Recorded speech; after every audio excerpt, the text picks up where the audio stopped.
హృదయపూర్వక వందనాలు తెలియజేస్తూ లేవి ఖండం గురించి మనం ఆలోచన చేద్దామండి.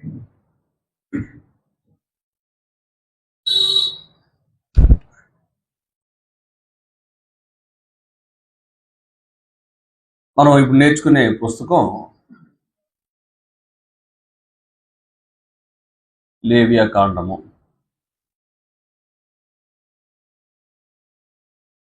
ఇది ఎన్నో పుస్తకం అండి బైబిల్ గ్రంథంలో, 3వ పుస్తకం అన్నమాట. ఈ గ్రంథం గురించి ఒకసారి ఆలోచన చేసే ముందు నిర్గమాకాండంలో ఏమేమి నేర్చుకున్నామండి? నిర్గమాకాండంలో ఆది కాండంలో అన్నిటి ప్రారంభం నేర్చుకున్నాం. కొన్ని వంశావళులు చూసాం, కొందరి ప్రముఖులైనటువంటి చరిత్రలు మనం చూసాం. నిర్గమాకాండంలో కూడా మోసే ద్వారా దేవుడిచ్చిన ధర్మశాస్త్రాన్ని గురించి, ప్రత్యక్ష గుడారం గురించి మనం బాగా నేర్చుకున్నామండి. ఇప్పుడు ప్రత్యక్ష గుడారంలో చివరి అధ్యాయంలో ప్రత్యక్ష గుడారం సంపూర్ణమైపోయిన తర్వాత ఆ ప్రత్యక్ష గుడారంలోకి ఏదో ఒక వెలుగు వచ్చిందటండి. అది ఏంటండి? అది మహిమ, దేవుని మహిమ ప్రత్యక్ష గుడారం నింపేసిందటండి. ఆ చివరి అధ్యాయంలో, నిర్గమాకాండం చివరి అధ్యాయంలో ఆ మాట కనపడద్దండి. అంటే మోసే ద్వారా దేవుడు ఒక నమూనాను ఏర్పాటు చేసి ప్రత్యక్ష గుడారాన్ని ఏ విధంగా పరచమన్నారో అలాగే ఏర్పరిచి ప్రత్యక్ష గుడారంలో చేయవలసిన ప్రతి వస్తువును తయారు చేసిన తర్వాత, ఆ పరిపూర్ణమైన తర్వాత, ఆ పని పరిపూర్తి చేసిన తర్వాత ఆ ప్రత్యక్ష గుడారం మీదకి దేవుని మహిమ రావడం మనం ఆ నిర్గమాకాండంలో మనం చూడగలుగుతాం. అయితే ఆ ప్రస్తావన ఎందుకు లేవి ఖండానికి, దీనికి ప్రస్తావన ఎందుకు అంటే, ఒకసారి 35 లేకపోతే 34 వచ్చి నుంచి నేను చదువుతున్నాను చూడండి. 40వ అధ్యాయం 34 వచ్చి నుంచి నేను చదువుతున్నాను. అప్పుడు మేఘము ప్రత్యక్ష గుడారమును కమ్మగా యెహోవా తేజస్సు మందిరమును నింపెను. ఆ మేఘము మందిరం మీద నిలుచుడి చేత మందిరము యెహోవా తేజస్సుతో నిండెను గనుక మోసే ప్రత్యక్ష గుడారములోనికి వెళ్ళలేకుండెను అన్నాడు. అంటే ప్రత్యక్ష గుడారం సిద్ధమైపోయింది. అప్పుడు ప్రత్యక్ష గుడారం సిద్ధమైన తర్వాత దేవుని తేజస్సు, దేవుని వెలుగు, దేవుని మహిమ ఆ ప్రత్యక్ష గుడారం చుట్టూ ఆ లోపల నింపబడింది. అయితే ఆ కారకుడైనటువంటి, నాయకుడైనటువంటి మోసే ఏం చేయలేకపోయాడండి, ఆ లోపలికి వెళ్ళలేకపోయాడండి. కారణం ఏమై ఉంటదండి? అదే దేవుని తేజస్సు ప్రత్యక్ష గుడారంలో ఉంది. మోసే ఎందుకు ఎంటర్ అవ్వలేకపోయాడు? అయితే ఇప్పుడు మంచి ఇల్లు డూప్లెక్స్ ఇల్లు కట్టేసుకున్నాం. ఇల్లు కట్టేసుకున్న తర్వాత మనం ఏం చేస్తామండి? రిబ్బన్ కటింగ్ చేయక మునుపు లోపలికే వెళ్ళమండి. ముందు రిబ్బన్ కటింగ్ చేసి సేవకుల చేత ప్రార్థన చేయించుకుని అప్పుడు మనం ఎంటర్ అయ్యి అప్పుడు దాన్ని వాడుకుంటాం అనమాట. అప్పుడు ఎప్పుడు ఎంటర్ అవ్వగలిగారో లేవికాండం 8వ అధ్యాయం 9వ అధ్యాయం లేవికాండం 9వ అధ్యాయం 22వ వచనాన్ని నేను చదువుతున్నాను చూడండి. అందరు తీయండి. అప్పుడు అహరోను పాప పరిహారార్థ బలిని, దహన బలిని, సమాధాన బలిని అర్పించి ప్రజల వైపునకు తన చేతులెత్తి వారిని దీవించిన తరువాత దిగి వచ్చెను. మోసే అహరోనులు ప్రత్యక్ష గుడారంలోనికి పోయి, ఎక్కడికి వెళ్ళారు వీళ్ళు? మోసే అహరోనులు ప్రత్యక్ష గుడారములోనికి పోయి వెలుపలికి మరలా వచ్చి ప్రజలను దీవింపగా యెహోవా మహిమ ప్రజలందరికీ కనబడింది. నిర్గమకాండం 40 అధ్యాయంలో వెళ్ళలేకపోయారు. ఈ లేవికాండం 9వ అధ్యాయంలోకి వెళ్ళగలిగారు అన్నమాట. వెళ్ళారు, వచ్చారు, దీవించారండి. మధ్యలో ఏం జరుగుంటుందండి? అంటే ఆ ప్రత్యక్ష గుడారాలకి వెళ్ళగలిగే అర్హతనే సంపాదించారన్నమాట అండి. ఆ అర్హతని కలిగి అప్పుడు వెళ్ళగలిగారనమాట అండి. ఆ పరిశుద్ధ స్థలంలోనికి పాపి వెళ్ళలేడండి. పరిశుద్ధ స్థలంలోనికి పాపరహితుడు మాత్రమే వెళ్ళగలడు, పరిశుద్ధుడు మాత్రమే వెళ్ళగలడు అనమాట. ఆ పరిశుద్ధుడి దగ్గరికి వెళ్ళాలన్నా, ఆ పరిశుద్ధ స్థలంలోకి వెళ్ళాలన్నా ఈ మనిషి పరిశుద్ధపరచబడాలి. పరిశుద్ధపరచబడ్డానికి ఉన్న ఏకైక సాధనమే బలి. రక్తము చిందించకుండా పాపక్షమాపణ జరగదండి. అప్పుడు ఈ లేవ్య కాండంలో మొదటి అధ్యాయంలో మొదటి అధ్యాయం నుండి చివరి అధ్యాయాల వరకు 27వ అధ్యాయం వరకు కూడా దేవునితో ఒక వ్యక్తి ఎంత పరిశుద్ధంగా ఉండాలో, పరిశుద్ధంగా ఉండడానికి మనుషులు ఏం చెయ్యాలో చెప్పే గ్రంథం లేవియ గ్రంథం. అంటే ఈ గ్రంథం పరిశుద్ధతను నేర్పిస్తుంది అన్నమాట. ఈ గ్రంథం ఒక వ్యక్తిని పరిశుద్ధునిగా మార్చడానికి చేయవలసినటువంటి ఆ పనులు దేవుడు ఈ గ్రంథంలో నేర్పిస్తాడు అన్నమాట. ఈ ఒక గంటన్నర మనం ఈ యొక్క గ్రంథాన్ని ధ్యానించుకుందాం. ఇప్పుడు లేవియా కాండం అని మనం హెడ్డింగ్ పెట్టుకుందాం. లేవియా కాండం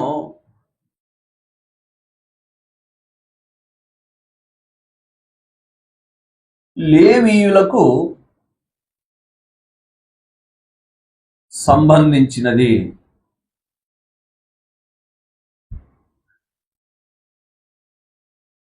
లేదా లేవీయులను గూర్చినది, లేవీయులను గూర్చినది. అంటే వాస్తవానికి ఎక్కువ శాతం ఒక పాపి పరిశుద్ధపరచబడ్డానికి దేవుడు ఎన్నుకున్నటువంటి గోత్రం లేవి గోత్రం అన్నమాట. బలిలు అర్పించాలన్నా, దేవుని సన్నిధిలో ఏ విధమైన అర్పణలు అర్పించాలన్నా ఈ యాజకుల ద్వారా మాత్రమే అర్పణలు అర్పించాలి. అందుకు ఎక్కువగా యాజకులు ఏం చెయ్యాలో ఈ ఈ గ్రంథమంతా దేవుడు బోధిస్తాడు.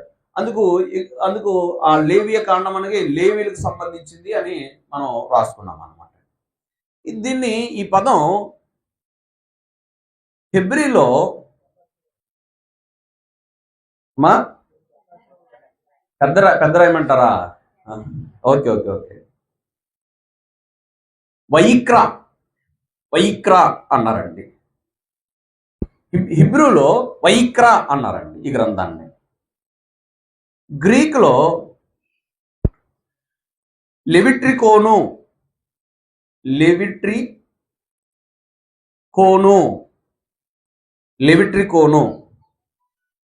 లాటిన్ నుండి ఈ యొక్క పదం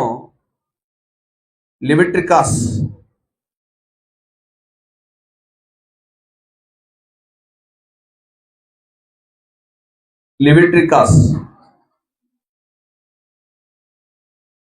ఇంగ్లీష్లో లెవిటికాస్.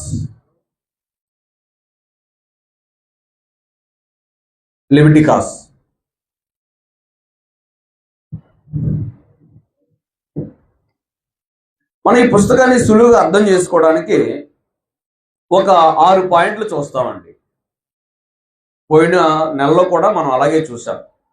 ఏంటంటే పరిచయం చూస్తాం, అంటే గ్రంథం యొక్క పరిచయాన్ని చూస్తాం, గ్రంథం యొక్క ఉద్దేశాన్ని చూస్తాం, గ్రంథం యొక్క విభజన చూస్తాం, క్రీస్తు ప్రత్యక్షతను చదువుతాం, గ్రంథంలో ఉన్న ప్రత్యేకతలు చదువుతాం, ఈ కాలానికి ఈ గ్రంథాన్ని ఎలా అన్వయించుకోవాలో చదువుతాం, ముగించేసుకుంటాం.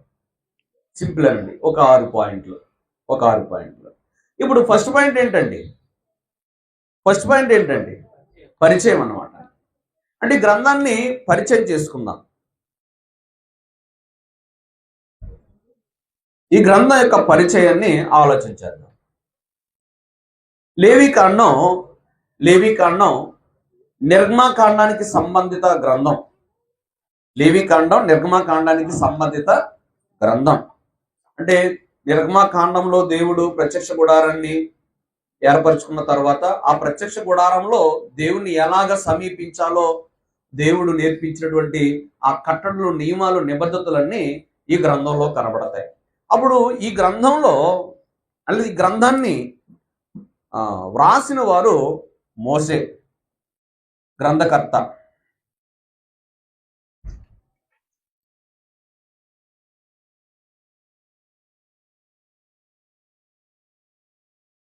గ్రంథకర్త ఎవరండి?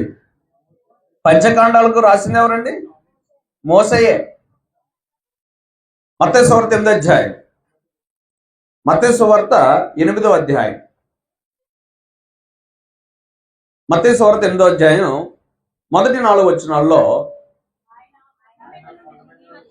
ఆ ఆ ఆ ఆ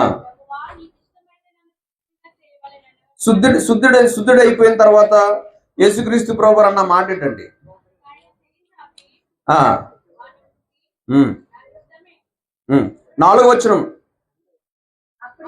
అప్పుడు యేసు ఎవరితోనూ ఏమి చెప్పకు సుమి, కానీ నువ్వు వెళ్ళి వారికి సాక్షాత్తమే నీ దేహమును యాజకుని కనపరుచుకొని మోసే నియమించిన కానుకను, అంటే లేవి కాండంలో ఒక కుష్ఠరోగి కానీ లేకపోతే రక్తస్రావంతో ఉన్నవారు కానీ పాపి కానీ ఏమేమి దేవునికి అర్పించాలో మోసే ఈ గ్రంథంలో రాయించాడని యేసు ప్రభు వారే స్వయంగా సాక్ష్యం చెప్పారండి. అంటే ఈ గ్రంథాన్ని వ్రాసింది ఎవరు అని యేసు ప్రభు వారు చెప్పారండి? మోసే అని యేసు ప్రభు వారే సాక్ష్యం ఇచ్చారనమాట. అప్పుడు లేవి కాండంలోనే 1వ అధ్యాయం 1వ వచనంలోనే మోసేకి దేవుడు చెప్పిన మాటలు అని ఆ 1వ అధ్యాయంలోనే చూస్తాం. మత్తయి సువార్త 8వ అధ్యాయం మొదటి 4 వచనాలు, లేవి కాండంలోనే 1వ అధ్యాయం మొదటి వచనం. గ్రంథకర్త మోసే. ఈ గ్రంథంలో ఉన్నటువంటి అంశము పరిశుద్ధత. ఈ గ్రంథంలో ఉన్న అంశం ఏంటండి? పరిశుద్ధత అండి. 19వ అధ్యాయం లేవి కాండం 19వ అధ్యాయం 2వ వచనంలో, లేవి కాండం 19వ అధ్యాయం 2వ వచనం చదవండి. మీరు పరిశుద్ధులై ఉండవలెను. మీ అంటే అంతండి పరిశుద్ధత అండి. అంటే మూల అంశమేమో పరిశుద్ధత, మూల వాక్యమేమో ఇప్పుడు చదివిందే 19:2. మూల పదం కూడా పరిశుద్ధతే. మూల పదం పరిశుద్ధత. ఇది ఎవరికి వ్రాయబడింది?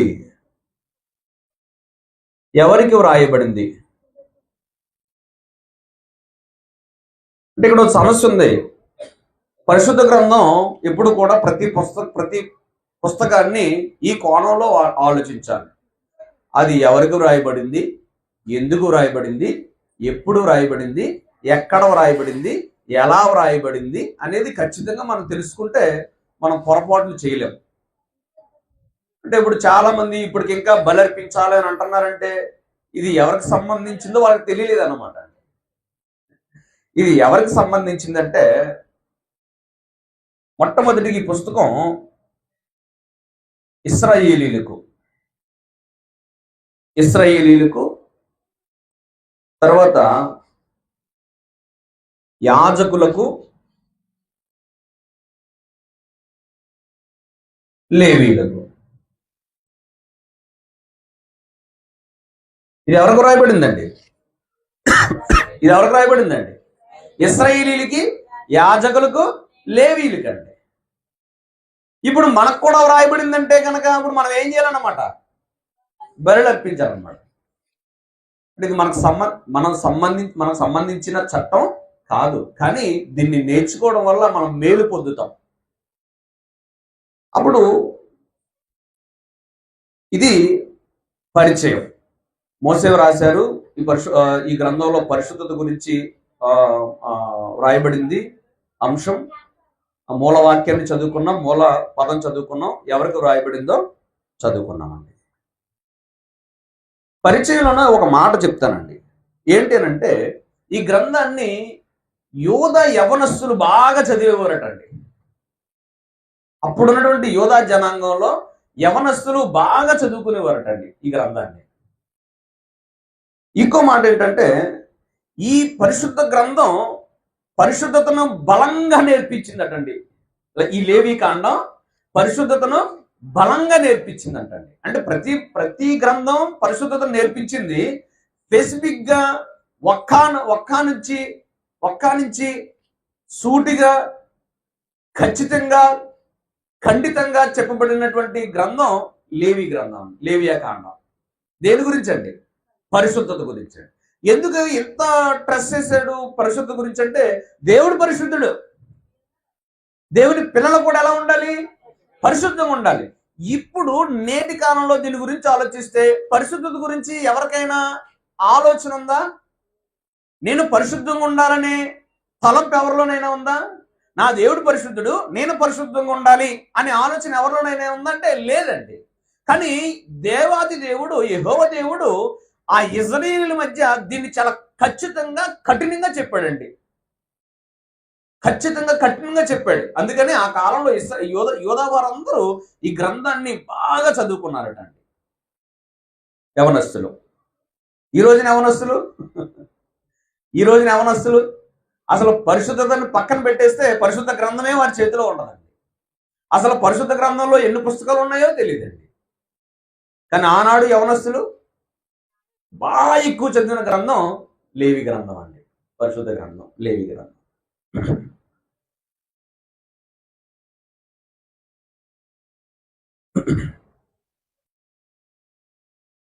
పరిచయం చేరిపేస్తున్నానండి. అంటే ఈ పరిచయంలో కానీ ఉద్దేశంలో కానీ మీకు ప్రశ్నలు వచ్చే అవకాశం ఉంటుంది. అందుకు ప్రతిదీ రాసుకోవడానికి ప్రయత్నం చేయండి. ఇంకో విషయం ఏంటంటే, అంటే ఇంత విపులంగా మీకు దొరకక పోవచ్చు. అందుకు చెప్పబడిన ఏవి కూడా వదులుకోవద్దు. అప్పుడు రెండో పాయింట్ ఏంటంటే, గ్రంథం యొక్క ఉద్దేశం.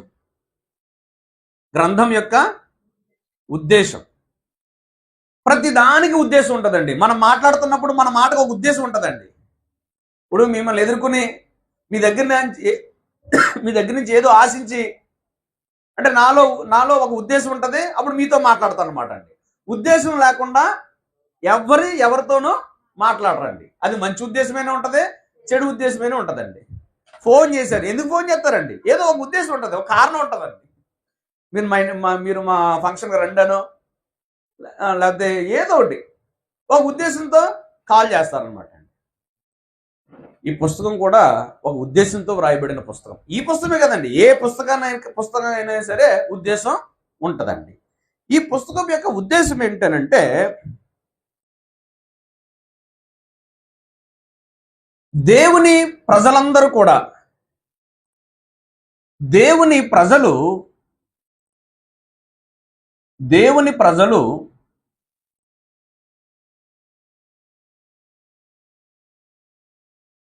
పరిశుద్ధ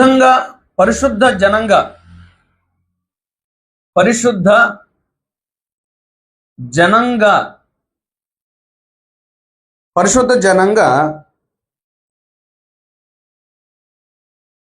వారిలో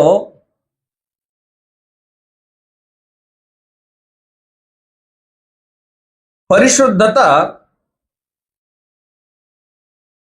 పెంపొందించడమే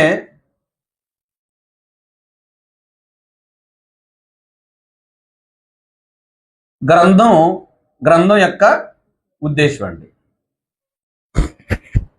దేవుని ప్రజలు పరిశుద్ధ జనాంగంగా ఉండి వారిలో పరిశుద్ధతను పెంపొందించడమే గ్రంథం యొక్క ఉద్దేశం.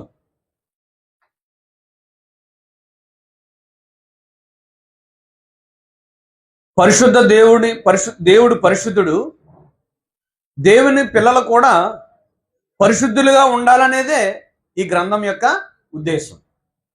అది కూడా రాసుకోండి. దేవుడు పరిశుద్ధుడు, దేవుని పిల్లలు పరిశుద్ధంగా ఉండాలనేదే దేవుని ఉద్దేశం, గ్రంథం యొక్క ఉద్దేశం. కీలకమైనటువంటిది మరొక విషయం ఏంటంటే, ఈ గ్రంథం యొక్క ఉద్దేశం ఏంటంటే, రక్తం చిందించకుండా పాపక్షమాపణ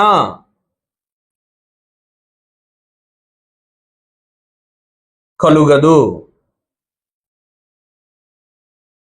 అని చెప్పడమే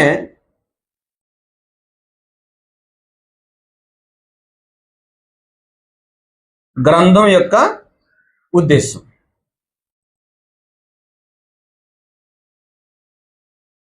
అమ్మా, గ్రంథం యొక్క ఉద్దేశం. ఇప్పుడు గ్రంథం యొక్క ఉద్దేశం ఏంటంటే మనం పరిశుద్ధులై ఉండాలి. ఆ పరిశుద్ధతను పెంపొందించడానికే దేవుడి గ్రంథాన్ని వ్రాయించాడు. రెండవది ఏంటంటే రక్తం చిందించకుండా పాప క్షమాపణ కలుగదు అని చెప్పడమే గ్రంథం యొక్క ఉద్దేశం. అసలు దీనికి ఈ పాయింట్కి ఇప్పుడు మనకిని ఏంటండి లింకు?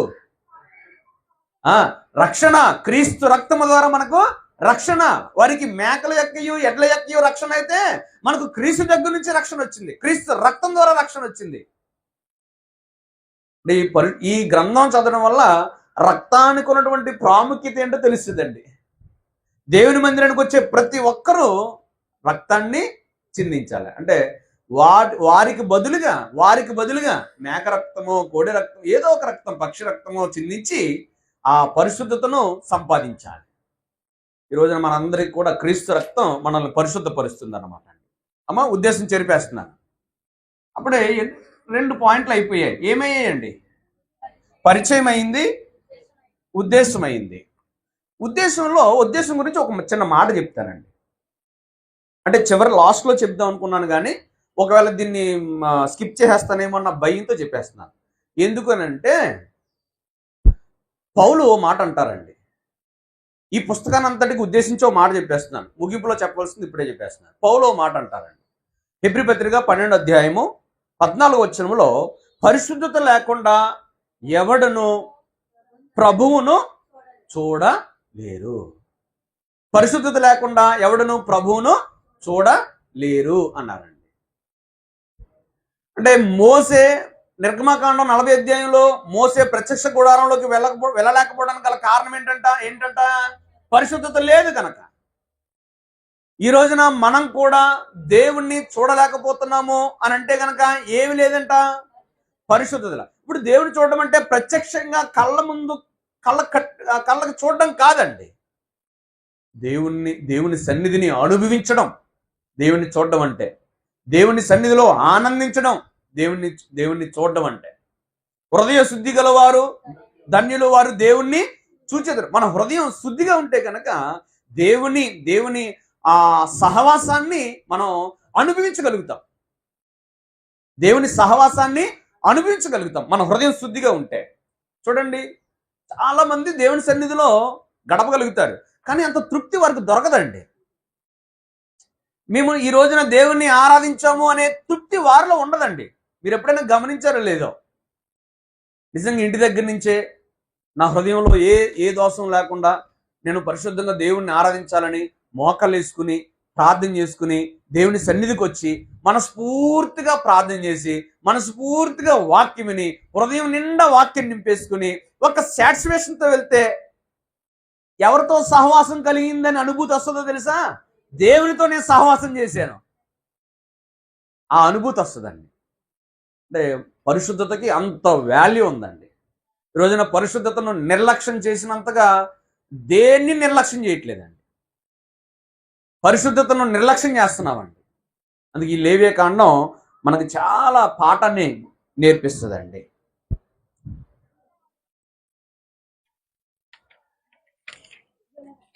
మూడవ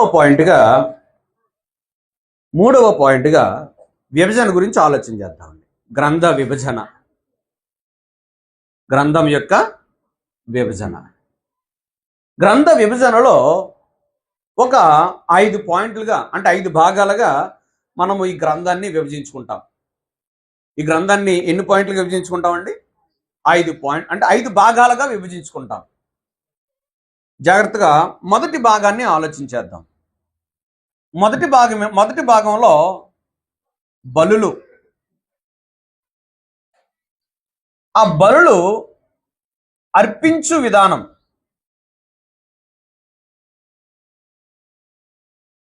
బలులు అర్పించు విధానం. మొదటి అధ్యాయం నుండి 7 అధ్యాయం వరకు ఆ సంగతులు ఉంటాయి. మొదటి అధ్యాయం నుండి 7 అధ్యాయుల వరకు ఆ సంగతులు ఉంటాయి. ఇంతకీ బలులో అర్పించడము, అర్పించే విధానం కూడా అసలు దేవుడు ఎంత జాగ్రత్తలు తీసుకున్నాడో తెలుసండి. అంటే ఒక్కొక్క అధ్యాయం చదువుతూ ఉంటే ఆ అధ్యాయంలో దేవునికి అర్పించే విధానంలో ఆయన ఎంత జాగ్రత్తలు తీసుకున్నాడో. మనం అర్పించే విషయంలో ఎంత జాగ్రత్త తీసుకుంటామండి? మనం ఏం అర్పిస్తాం?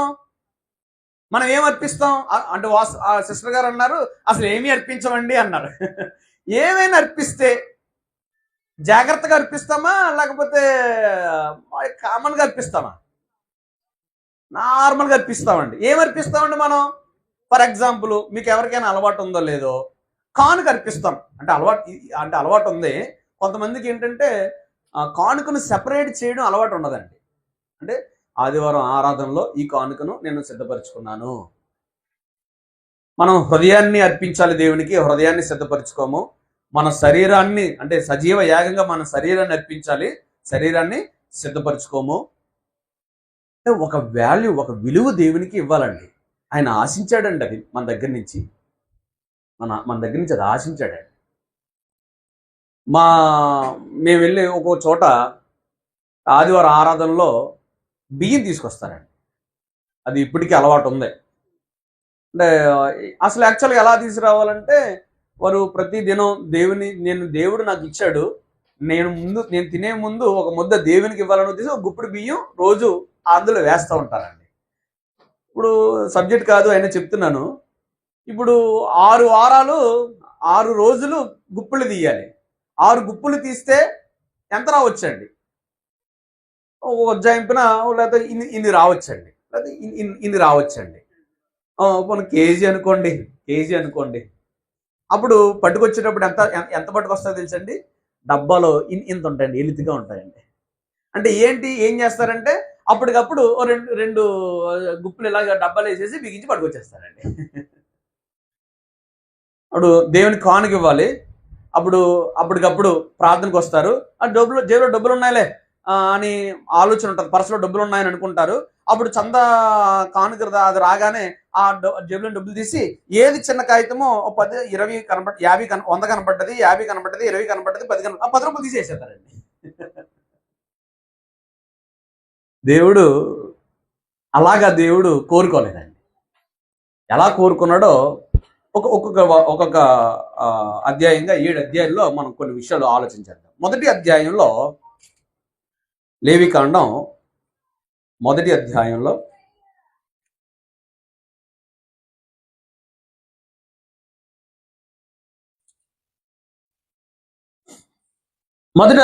చెప్పబడినటువంటి బలి ఏమిటి అంటే 3వ వచనంలో, అతడు దహన బలి రూపముగా అర్పించినది ఒకవేళ గోవుల్లోదైనా సరే అది ఎటువంటిదై ఉండాలంటే నిర్దోషమైన మగదారిని తీసుకురావాలను అన్నాడు. దహన బలి అర్పించడానికి దోషము లేనిది, నిర్దోషమైన దాన్ని తీసుకురావాలన్నాడండి. ఇప్పుడు మనం ఆలోచన చేస్తే దోషం కలిగిన నోటు ఏముంటదండి? చిరిగిపోయింది, నలిగిపోయింది, కన్నాలు పడిపోయింది ఉంటదండి దోషం కలిగింది. ఇంకా అంటే దీని గురించి ఆలోచించకుండా, అంటే నిర్దోషమైనది అంటే మన రాబడిలో శ్రేష్టమైన భాగం ఇవ్వడమే నిర్దోషమైనది అన్నమాట. ఆ భాగం ప్రత్యేకించాం, మనం ప్రథమ స్థానం ఇచ్చాం. ఇప్పుడు కయ్యేను హేబేలు అర్పణలో హేబేలు యొక్క అర్పణను స్వీకరించడానికి, కయ్యేను అర్పణ స్వీకరించకపోవడానికి గల కారణం ఏంటంటే, హేబేలు శ్రేష్టమైనది అంటే మొదటి చూలుది ఇచ్చాడటండి. తన మందలో మొట్టమొదటిగా పుట్టినటువంటి గొర్రెని తీసుకొచ్చాడటండి. మొట్టమొదటి పుట్టినటువంటి చాలా గొర్రెలు ఉంటాయి, అన్ని గొర్రెల్లో బాగా బలిసిన గొర్రెని తీసుకొచ్చాడటండి. బాగా కొరువు పట్టిన దాన్ని తీసుకొచ్చాడటండి. అంటే అన్ని గొర్రెలు ఉన్నాయి, అన్ని గొర్రెల్లో శ్రేష్టమైనది కనబడదండి. ఇప్పుడు మీరు స్త్రీలు వెళ్ళరు, మగవాళ్ళు వెళ్తారు. ఆదివారం నాడు కోల్డ్ షాప్కి వెళ్ళినప్పుడు కొంతమంది ఫారం కోళ్ళు తీయమంటారు. ఫారం కోళ్ళు తీసేటప్పుడు కొంచెం బరువున్న తీవయ్యా అంటాడండి. లేదా బాయిలర్ కోళ్ళు తీసినప్పుడు కొంచెం బరువున్న తీవయ్యా అంటాడండి. ఎందుకని? మంచిది కావాలి మనం తినడానికి. మరి దేవునికి అర్పించింది అరే కొంచెం సన్నంగా ఉన్నదని కొంచెం కొంచెం బక్క చిక్కింది ఎవరికైతే దేవుడికి. అలా కుదరదు అన్నాడండి ఇక్కడ. అటువంటి వాళ్ళు అనేది తెలిసే ఈ దేవుడు ఏమన్నాడండి, ఆ నిర్దోషమైన మగదానిని తీసుకుని రావలను, తాను యెహోవా సన్నిధిని అంగీకరింపబడినట్లు ప్రత్యక్ష గుడారం యొక్క ద్వారమునకు దానిని తీసుకుని రావలను. అతడు దహన బలిగా అర్పించు పశువు తల మీద తన చెయ్యనుంచవలను. అతని నిమిత్తం ప్రాయశ్చిత్తం కలుగునట్లు అది అతని పక్షమున అంగీకరింపబడును. అంటే మనం అర్పించే అర్పణ శ్రేష్టమైనది ఉండాలి. ఆ అర్పణ ప్రభు సన్నిధికి చేరి దాని ద్వారా మనం దీవించబడాలండి. అక్కడ ఆ మాట ఎంత అద్భుతంగా ఉందో చూడండి. ఏమండి, ప్రాయశ్చిత్తము కలుగునట్లు అది అతని పక్షమున అంగీకరింపబడును. అది అంగీకరింపబడును. అది అంటే ఏంటండి, నువ్వు తెచ్చావే ఆ బలి అర్పణ, అది దేవుని సన్నిధిలో అంగీకరింపబడాలి. వాళ్ళు అలా తీసుకెళ్లారండి, శ్రేష్టమని తీసుకెళ్లారండి. ఈ రోజున మనం కూడా దేవునికి అర్పించేది ది బెస్ట్ తీసుకెళ్లాలండి. ది బెస్ట్ తీసుకెళ్లాలండి. ప్రథమ స్థానం ఇచ్చి తీసుకెళ్లాలండి. అప్పుడు మొదటి అధ్యాయంలో ఆ చెప్పబడినటువంటి బలి దహన బలి గురించి చెప్పబడిందండి. దహన బలి రెండవ అధ్యాయం మొదటి వచనంలో ఒకడు యెహోవాకు నైవేద్యము చేయునప్పుడు అనే మాట ఉందండి. అతడు అర్పించినది అంటే మనం ఇదంతా చదివితే కనుక కొంచెం టైము కిల్ అయిపోద్ది. రెండవ అధ్యాయంలో చెప్పబడిన రెండవ బలి ఏంటంటే నైవేద్యము. ఏ బలి అండి అది? నైవేద్య బలి. అంటే ఈ నైవేద్య బలి అని అంటే ఏంటంటే ధాన్యముతో అర్పించే అర్పణ అండి. ఇది ధాన్యముతో అర్పించే అర్పణ. అంటే గోధుమ పిండితో అర్పించుతారన్నమాట అండి. గోధుమ పిండిని పట్టుకెళ్తారు, చిరుధాన్యాలు పట్టుకెళ్తారు, గోధుమ పిండితో చేసినటువంటి రొట్టెలు పట్టుకెళ్తారు దేవుని సన్నిధిలోకి. ఆ పిండితో పాటు నూనెను పట్టుకెళ్తారు, ఆ పిండితో పాటు ఉప్పును పట్టుకెళ్ళాలి. దేవుని ఆజ్ఞ అండి ఇది. వారు స్వేచ్ఛ కాదండి, అది దేవుని ఆజ్ఞ. అప్పుడు ఖచ్చితంగా మీరు వీటిని పట్టుకుని రావాలి. ఏమేమి అర్పించాలంటే నా నైవేద్య బలిలో సుగంధ ద్రవ్యాలు ఉండాలట, గోధుమ పిండి కానీ, నూనె కానీ, ఉప్పు కానీ, సాంబ్రాణి అంటే ఇదేనండి, సుగంధ ద్రవ్యాలు అంటే సాంబ్రాణి, అవి పట్టుకుని వెళ్ళాలటండి. ఈ అర్పణ కృతజ్ఞతార్పణ అటండి. ఈ అర్పణ కృతజ్ఞతార్పణ. ఈ అర్పణ అర్పించినప్పుడు 10వ వచనంలో మాట వ్రాయబడి, లేకపోతే 3వ వచనంలో ఒక మాట వ్రాయబడింది. ఆ పైన ఒక భాగము జ్ఞాపకార్థముగా దహింపబడిన అన్నాడు, చూసారా? 3వ వచనం పైనే జ్ఞాపకార్థం అంటే ఈ బలి జ్ఞాపకార్థం. ఆ నైవేద్య శేషము అహరోనుకును అతని కుమారులకును ఉండును. యెహోవాకు అర్పించు హోమములో అది అతి పరిశుద్ధము. మన అర్పించే అర్పణ అతి పరిశుద్ధము. అంటే నేను ప్రతిదీ కూడా వాళ్ళకి సింక్ చేస్తున్నాను, మనకు సింక్ చేస్తున్నాను. ఈ బలి వాళ్ళు అర్పించారు, అతి పరిశుద్ధంగా అర్పించారు. ఈ రోజున మనం ఏదైనా అర్పిస్తే అది అతి పరిశుద్ధమని గ్రహించి అర్పించాలి. ఇంకో మాట 10వ వచనంలో ఆ నైవేద్య శేషం అహరోనుకును అతని కుమారులకును చెందును. యెహోవాకు అర్పించు హోమములో అది అతి పరిశుద్ధము అన్నాడండి. ఈ నైవేద్య బలి వారికి అతి పరిశుద్ధంగా ఉందన్నమాట. మూడవ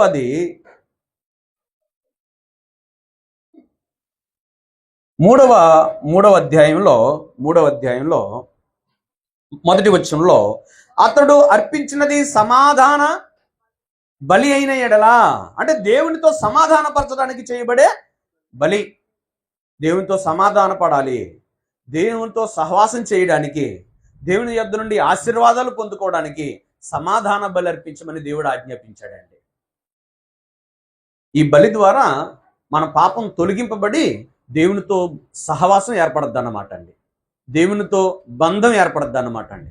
ఆ సమాధాన బలి అర్పించడం వల్ల దేవుని దగ్గర నుంచి ఆశీర్వాదాలు పొందుకోవడానికి అవకాశం వారికి ఉందన్నమాట. అలాగా ఆ సమాధాన బలి గురించి 3వ అధ్యాయంలో వ్రాయబడింది. అంటే ఆ అధ్యాయాలన్నీ మనం వివరించుకుంటూ వెళ్తే మనకు సమయం సరిపోదు కనుక నేను త్వరగా ఒక్కొక్క అంశాన్ని గురించి అధ్యాయంలో ఉన్న కీ రోల్ ఏంటో మనం ధ్యానించుకుని వెళ్తూ ఉన్నాం. అదేవిధంగా 4వ అధ్యాయం మూడోది సమాధాన బలి,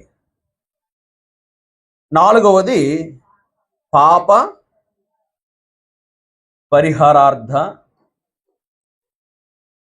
4వది ఏంటంటే ఒక మనిషి పాపి అవుతాడు.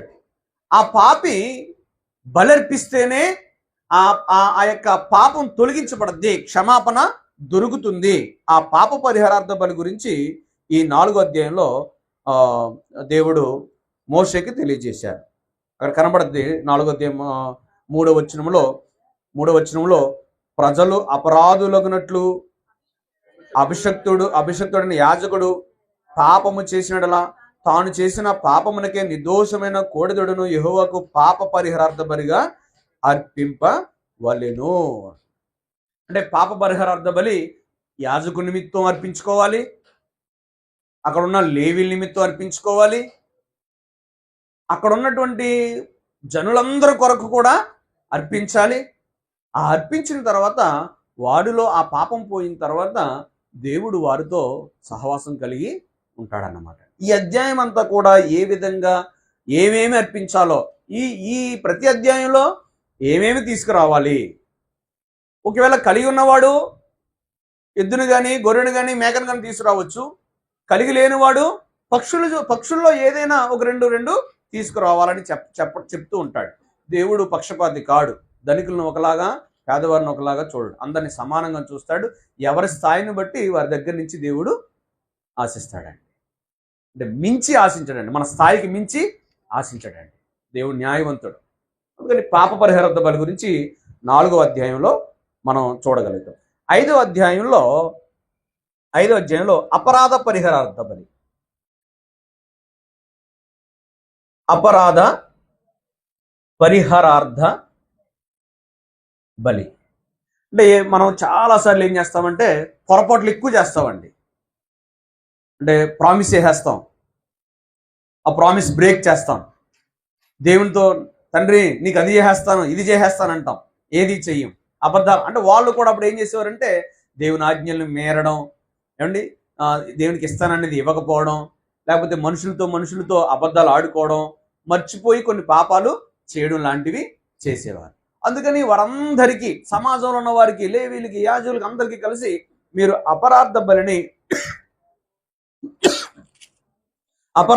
పాప పరిహారార్థ బలిని అర్పించాలని దేవుడు ఈ 5వ అధ్యాయంలో చెప్పడం జరుగుతుంది. అంటే ఈ 5 బలులు 5 అధ్యాయాల్లో ఈ 5 బలులు చెప్పబడ్డాయి. ఈ 5 బలులు కూడా 6-7 అధ్యాయాల్లో ఎలా ఇవ్వాలి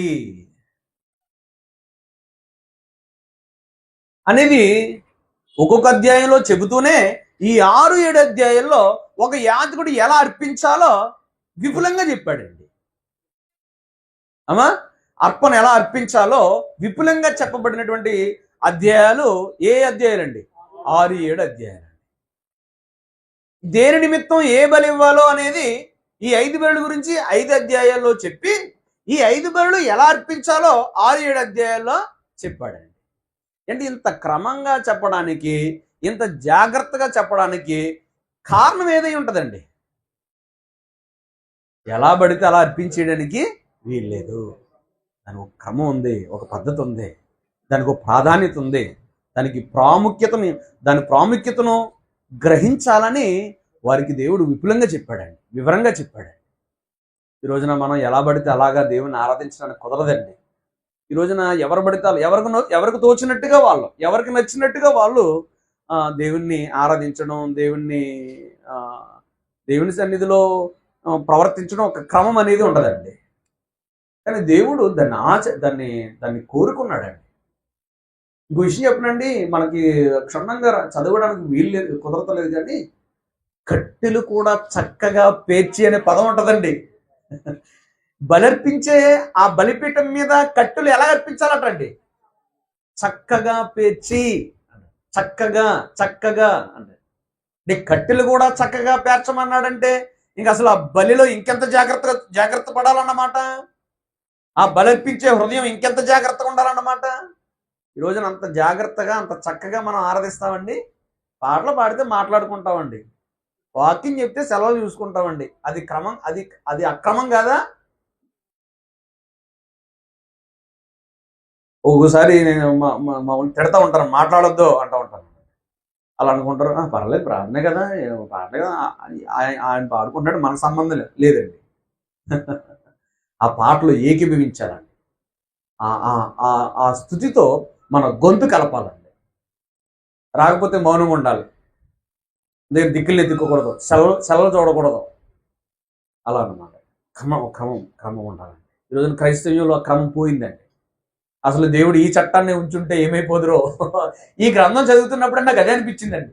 ఈ చట్టం గనక ఇప్పుడు అమల్లో ఉంటే ఏమైపోదురో అనిపించిందండి. అంటే రాళ్లతో కొట్టేయాలటండి.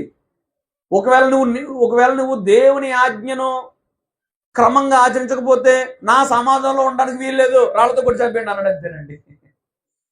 ఈ రోజునమ్మ పాట తప్పు పాడుతున్నాం అంటేనే కోపమిచ్చి ప్రార్థన రారండి. ప్రార్థన సరిగ్గా చెయ్యండి అంటేనే కోపమిస్తారండి. పాట సరిగ్గా పాడమంటేనే కోపమిస్తారండి. వాక్యం సరిగ్గా చదవమంటేనే కోపమిస్తారండి. అలాగా దేవుడు ఎంత పరిశుద్ధతను కనుపరిచాడో, పరిశుద్ధంగా ఉండాలని దేవుడు ఆజ్ఞాపించాడో ఈ అధ్యాయంలో మనం చూడొచ్చాడు. ఇప్పుడు ఒకటి నుంచి 7 అధ్యాయాలు మనం చదువుకున్నాం. రెండవదిగా ఒక 5 పాయింట్లు చెప్పుకుంటామని చెప్పాను మీకు. రెండవదిగా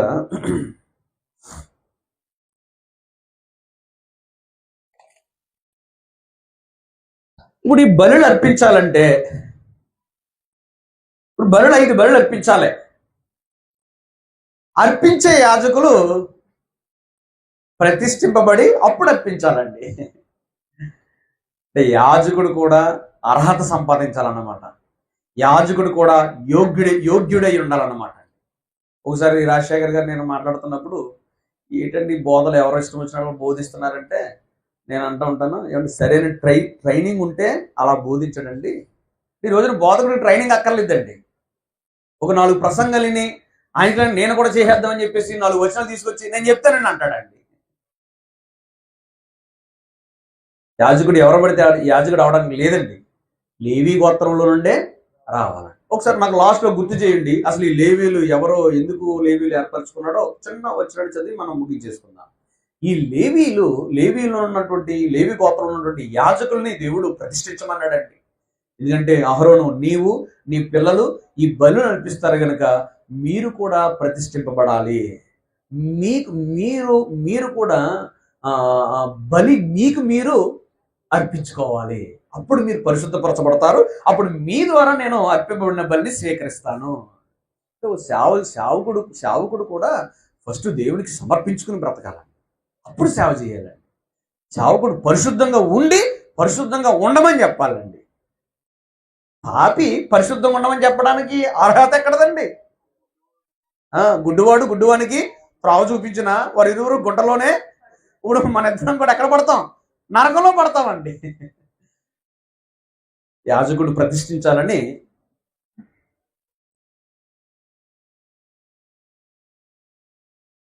యాజకులను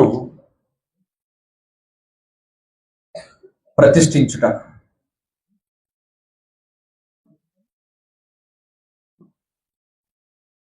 యాజకులు ప్రతిష్ఠించుట 8వ అధ్యాయం నుండి 10వ వచనం వరకు ఉంటుందండి. అంటే యాజకుల గురించి ఉంటుంది ఈ 3 అధ్యాయాల్లో.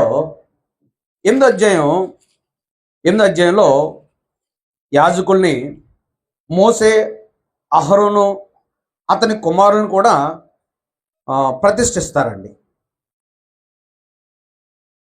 12వ వచనంలో, మరియు అతడు అభిషేక తైలములో కొంచెం అహరోను తన మీద పోసి అతన్ని ప్రతిష్ఠించుటకై అతన్ని అభిషేకించెను. చాలు. 8వ అధ్యాయంలో మోసే అహరోనును ప్రతిష్ఠించారండి. 9వ అధ్యాయంలో బలులు అర్పించడం ప్రారంభించారండి. 8వ అధ్యాయంలోనేమో మోసే అహరోనును ఏం చేశారు? ప్రతిష్ఠించారు, అభిషేకించారు. వరకు బలినిచ్చి వారిని పరిశుద్ధపరిచారు. పరిశుద్ధపరచబడిన వీరు ఇప్పుడు ఏం చేయాలి? బలులు అర్పించాలి. పరిశుద్ధపరచబడకపోతే బలులు అర్పించడానికి వీలు లేదు. అసలు దేవుని మందిలోకి వెళ్ళడానికే వీలు లేదు. ఇప్పుడు బోధకుడు కూడా ఇది ఇది ఉంటే బాగుండేవండి. నీకు సరైన అర్హత ఉంటేనే నువ్వు బోధించడానికి అర్హుడు, లేకపోతే కుదరదంటే అప్పుడు ఎవరు కూడా తప్పుడు ప్రసంగాలు చేయరండి. తప్పుడు ప్రసంగాలు చాలా ఎవరికి తోచిన ప్రసంగాలు వాళ్ళండి. ఇప్పుడు స్టేజ్ ఎక్కాడు, నీ మీద ఏదైనా పగ ఉందనుకో, నీ గురించి చెప్పడం వాక్యం కాదండి. ఆ సంఘంలో ఒకరిని టార్గెట్ చెప్పడం, అదేం సేవ, అదేం సువార్త, అదేం వాక్యం. ఇచ్చేవాడికి బుద్ధి ఉండాలన్నమాట అండి. వాక్యం చెప్పమని చెప్పేవాడికి బుద్ధి ఉండాలన్నమాట అండి. ఒక అనుభవం ఉండాలి, ఒక అర్హత ఉండాలి. ఏం అనుభవం ఉందని వాక్యం చెప్తావు? నీకు ఏ అర్హత ఉందని వాక్యం చెప్తావు? ఏం నలిగేవని వాక్యం చెప్తావు? దేవునిలో నలిగావా? శ్రమల్లో నలిగావా? బాధలు అనుభవించావా?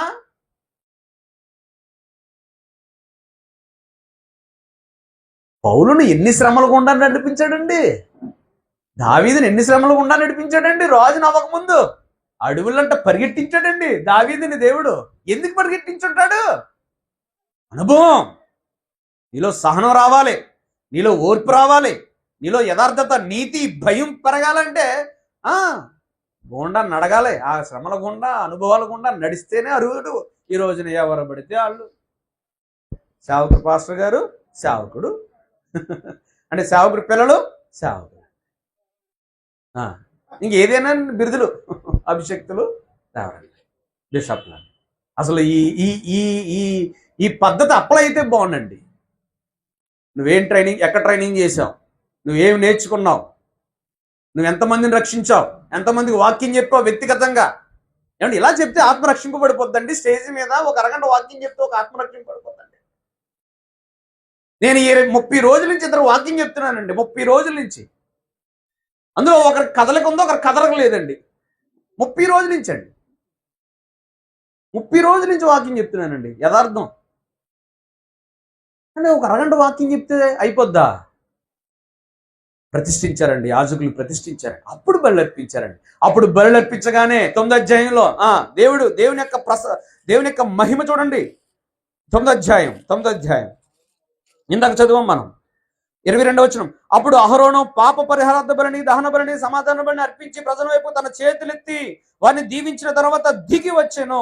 మోసే అహరోనులు ప్రత్యక్ష గుడారంలోనికి పోయి వెలుపులకు వచ్చి ప్రజలను దీవింపగా యెహోవా మహిమ ప్రజలందరికీ కనబడెను.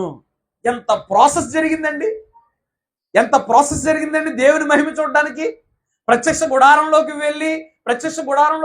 వెళ్ళి దేవుని మహిమను చూసి మరలా ప్రజల దగ్గరికి వచ్చి ప్రజలను దీవించడానికి ఎంత ప్రాసెస్ జరిగిందండి. ఈరోజు చిన్న ప్రార్థన చేస్తే జవాబు వచ్చేయాలి మనకి. ఏది మన అర్పణ? ఏది మన శ్రేష్టమైన అర్పణ? ఏది మన శ్రేష్టమైన బలి? ఏది మన విరిగి నలిగిన హృదయం? అంటే నాకు ఒకటి ఆలోచన వచ్చిందండి. అర్పించేవాడు సరైనవాడు ఉండాలి, అంటే అర్పణ తెచ్చేవాడు యథార్థపరుడై ఉండాలి, అర్పణ అర్పించే సేవకుడు కూడా యథార్థపరుడై ఉండాలన్నమాట అండి. మన పక్షాన్ని ప్రార్థన చేసే వాళ్ళు ఎవరండి? సేవకుడు అపవిత్రుడైతే, పాప అయితే, అబద్ధ బోధకుడైతే నీ ద్వారా వెళ్ళిన అర్పణ, నీవు అర్పించిన అర్పణ ఇతని ద్వారా చేరాలేనంటే ఇతను కూడా ఎలా ఉండాలి? మధ్యవర్తి, పరిశుద్ధులే ఉండాలి. అంటే ప్రతి ఆత్మను నమ్మక, ఆయా ఆత్మ దేవుని సంబంధమైనవో కావో పరీక్షించి తెలుసుకునుడి. యోహాను పత్రికలో 4వ అధ్యాయం 10వ వచనం ఉంటుందండి. మొదటి యోహాను పత్రిక చదువుతండి ఒకసారి. మొదటి యోహాను పత్రిక. అందరినీ దీనమండి, అందరినీ దీనమంటే నన్ను దీనమంటే నేను కూడా తెలియదు. అందుకని మొదటి యోహాను పత్రిక 4వ అధ్యాయం. ప్రియులారా, అనేకులైన అబద్ధ ప్రవక్తలు లోకములోనికి బయలు వెళ్ళి ఉన్నారు గనక ప్రతి ఆత్మను నమ్మక ఆయా ఆత్మలు దేవుని సంబంధమైనవో కావో పరీక్షించుడి.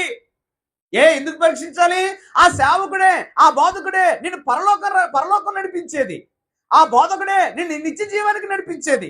ఆ బోధకుడే నీ ఆత్మను పరిశుద్ధపరిచే బాటలో నడిపించేవాడు. మరి ఏ పాస్టర్ గారైనా మనకెందుకండి? ఏ సేవకుడైతే మనకెందుకండి? ఏ చర్చ్ అయితే మనకెందుకండి? మనం యథార్థంగా ఉన్నామా లేదా? కుదరదండి. ఆ సేవకుడు యథార్థపరుడైతే నిన్ను పరలోకానికి నడిపిస్తాను. మళ్ళా వచ్చిన నేను చదువుతాను. ప్రియులారా, అనేకులైన అబద్ధ ప్రవక్తలు లోకంలోనికి బయలువెళ్ళి ఉన్నారు కనుక ప్రతి బోధకుని నమ్మక. ఆత్మన చోట ఏం పెట్టాలి? ప్రతి బోధకుని నమ్మక. ఆయా బోధకులు దేవుని సంబంధమైన వారో కారో పరీక్షించాలా లేదా? అంటే ఈ అర్పణలు అర్పించే యాజకుడి విషయంలో దేవుడు అంత జాగ్రత్త తీసుకున్నాడంటే మనం కూడా అంత జాగ్రత్త తీసుకోవాలన్నమాట. అబద్ధ బోధకుడు అయితే అతని దగ్గర నుంచి వచ్చేయాలి, వెళ్ళిపోవాలి. మోసగాడైతే వెళ్ళిపోవాలి. అలాగా 8వ అధ్యాయంలో వారిని ప్రతిష్ఠించారు. 9వ అధ్యాయంలో దేవుని మహిమను చూశారు. 10వ అధ్యాయంలో ఏమైపోయింది చూడండి, ఘోరం. అమ్మా, ఆ యాజకులు కుమారులు నాదాబు అబీహులు అన్యాగ్ని తెచ్చారటండి. అంటే దేవుని మందిరంలో ఉన్నటువంటి అగ్నిని మాత్రమే వాడమని దేవుడు బలిపీఠం మీద ఆజ్ఞాపించాడు. వీళ్ళు ఏం చేశారంటే వేరే బయట అగ్నిని తెచ్చుకొచ్చి దేవునికి అర్పణ అర్పించారండి.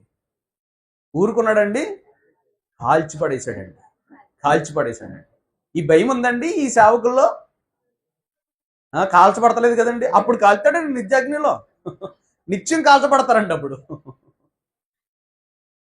అంటే ఎంత జాగ్రత్తగా ఉండాలన్నమాట అండి బోధకుడు. అన్యాగ్ని తెచ్చినందుకు దేవుడు అగ్నితో కాల్చేశాడండి. 10వ అగ్నిలో వాళ్ళు చచ్చిపోయారండి. అంటే ఈ రోజున సేవకులకి కాస్త డబ్బులు ఎక్కువయ్యేసరికి, కాస్త ఆస్తి ఎక్కువయ్యేసరికి దేవునిగా వాళ్ళు ప్రతిష్ఠించుకుంటారండి, ప్రకటించేసుకుంటారండి. నా చేతిలో అది ఉంది, నా చేతిలో ఇది ఉంది, నా దగ్గరికి 8 వారాలు రండి అంటారండి. Man of God. రైట్. 10వ అధ్యాయంలో వారు చనిపోవడం చూసామండి. యాజకులు ప్రతిష్ఠించడం మనం 8 నుంచి 10 అధ్యాయాలు మనం చూసాం. మూడవ పాయింట్లోకి వెళ్ళిపోదామండి. అంటే గ్రంథ విభజనలో ఉన్నాం మనం. గ్రంథ విభజనలో 5 భాగాలుగా విభజించాం. 3వ భాగం ఏంటంటే ఏవి పవిత్రములో ఏవి అపవిత్రములో తెలియజేయడం అండి. ఏవి పవిత్రములు, ఏవి అపవిత్రములు.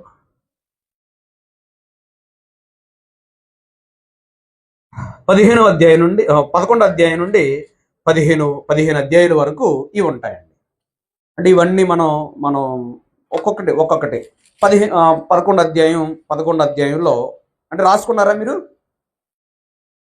ఏవి పవిత్రములో ఏవి అపవిత్రములో తెలియజేసేది 11 నుంచి 15 అధ్యాయాలు. అంటే ఏవి పవిత్రములో ఏవి అపవిత్రం అంటే తినే వాటి విషయంలో ఏం తినాలి, ఏం తినకూడదు, అలాగన్నమాట. అప్పుడు 11వ అధ్యాయంలోకి వద్దాం. 11వ అధ్యాయం 2వ వచనంలో మీరు ఇశ్రాయేలుతో ఇట్లనుడి, భూమి మీద ఉన్న జీవులన్నిటిలో మీరు ఈ జీవులను మాత్రము తినవచ్చును అన్నాడండి. 9వ వచనంలో జలచరములన్నిటిలో వీటిని తినవచ్చును అన్నాడండి. జీవుల్లో, జలచరముల్లో అంటే చేపలు. అమ్మా, జీవుల్లో ఏం తినొచ్చట? 4వ వచనంలో నెమరవేయు వాటిలోను 2 డెక్కల గల వాటిలోను వీటిని తినకూడదు. ఒంటె నెమరు వేయును కానీ దానికి 2 డెక్కలు లేవు, అది మీకు అపవిత్రం. డెక్కలు అంటే ఏంటంటే కాలుకి మధ్య ఖాళీ ఉంటుంది చూసారా అమ్మా? డెక్కలు అంటే అవండి. ఏకడెక్క ఉంటుంది, ఒక గుర్రానికి అనుకుంటా ఏకడెక్క ఉంటుంది, గుర్రానికి ఉంటుందండి. పంది నెమరు వేయదండి, డెక్కలు ఉంటాయి. 2 డెక్కలు ఉంటాయి, నెమరు వేయదు. నెమరు వేయాలి, 2 డెక్కలు ఉండాలి, అవి మీకు పవిత్రం, తినొచ్చు. నెమరు వేయనివి ఏక డెక్క ఉన్నది మీరు తినకూడదండి. చేపల్లో పొలుసుండి రెక్కలు ఉండాలండి. పొలుసు లేని తినకూడదు, రెక్కలేని తినకూడదు. పాములు ఏదో పాము ఉంటుందండి, అంటే నీటిలో మలుగు మలుగు పాము ఏదో అంటారు, దానికి రెక్కలు ఉండవండి, పొలుసు ఉండదండి అంటే ఉండదు కదా. కాదమ్మా, ఆలుగు ఏదండి మొత్తం మీద దానికి పొలుసు ఉంటుందండి, రెక్కలు ఉండవండి, పాములే ఉంటుందండి అది. దాన్ని ఎంత ఇష్టపడి తింటారు. ఇప్పుడు తినొచ్చండి, తప్పులేదండి, వాళ్ళకి నీవి ఉండేదండి. వాళ్ళకి అమ్మా మార్పా అదండి, రైట్. అంటే రెక్కలు ఉండాలి, పొలుసులు ఉండాలి, అది వారు తినొచ్చు. అంటే దేవుడు అంత తినే వాటిలో కూడా పవిత్రంగా ఉండమన్నాడండి.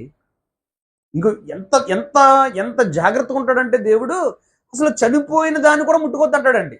చనిపోయిన వాటి దాన్ని కూడా మీరు ముట్టుకుంటే మీరు అపవిత్రులు అంటాడండి.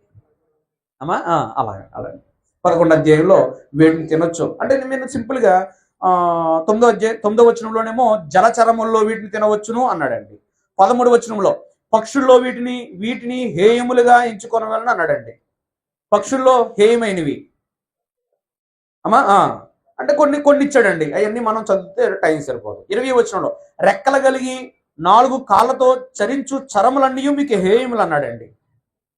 అంటే మిడతలు కానీ ఇవన్నీ ఆ లిస్టులో ఉంటాయండి. 29వ వచనంలో నేల మీద ప్రాకు జీవరాశుల్లో మీకు అపవిత్రములు ఏవనగా అంటే పందికొక్కు, బల్లి, ముంగీస ఇవన్నీ చెప్పి లిస్ట్ చెప్పాడండి. అమ్మ ఇంకా ఏవి అపవిత్రంలో ఏవి పవిత్రంలో చెప్తున్నాడు ఈ 11 నుంచి 15. 11లో తినేవాటి విషయంలో, 12లో గర్భం దాల్చినటువంటి స్త్రీ గర్భవతి ఉన్నప్పుడు మగబిడ్డన కంటే ఇన్ని దినాలు కడగా ఉండాలని, ఆడబిడ్డన కంటే ఇన్ని దినాలు కడగా ఉండాలని, ఆమె పరిశుద్ధ స్థలానికి రాకూడదని, అది మీకు అపవిత్రమని అది ఆ 12వ అధ్యాయంలో చెప్పాడండి. 13వ అధ్యాయం వచ్చేసరికి ఏమండి కుష్ఠరోగి అపవిత్రుడు, కుష్ఠరోగిని దూరంగా ఉంచాలి, పాలి వెలుపల ఉంచాలి అని 13వ అధ్యాయంలో చెప్పాడండి.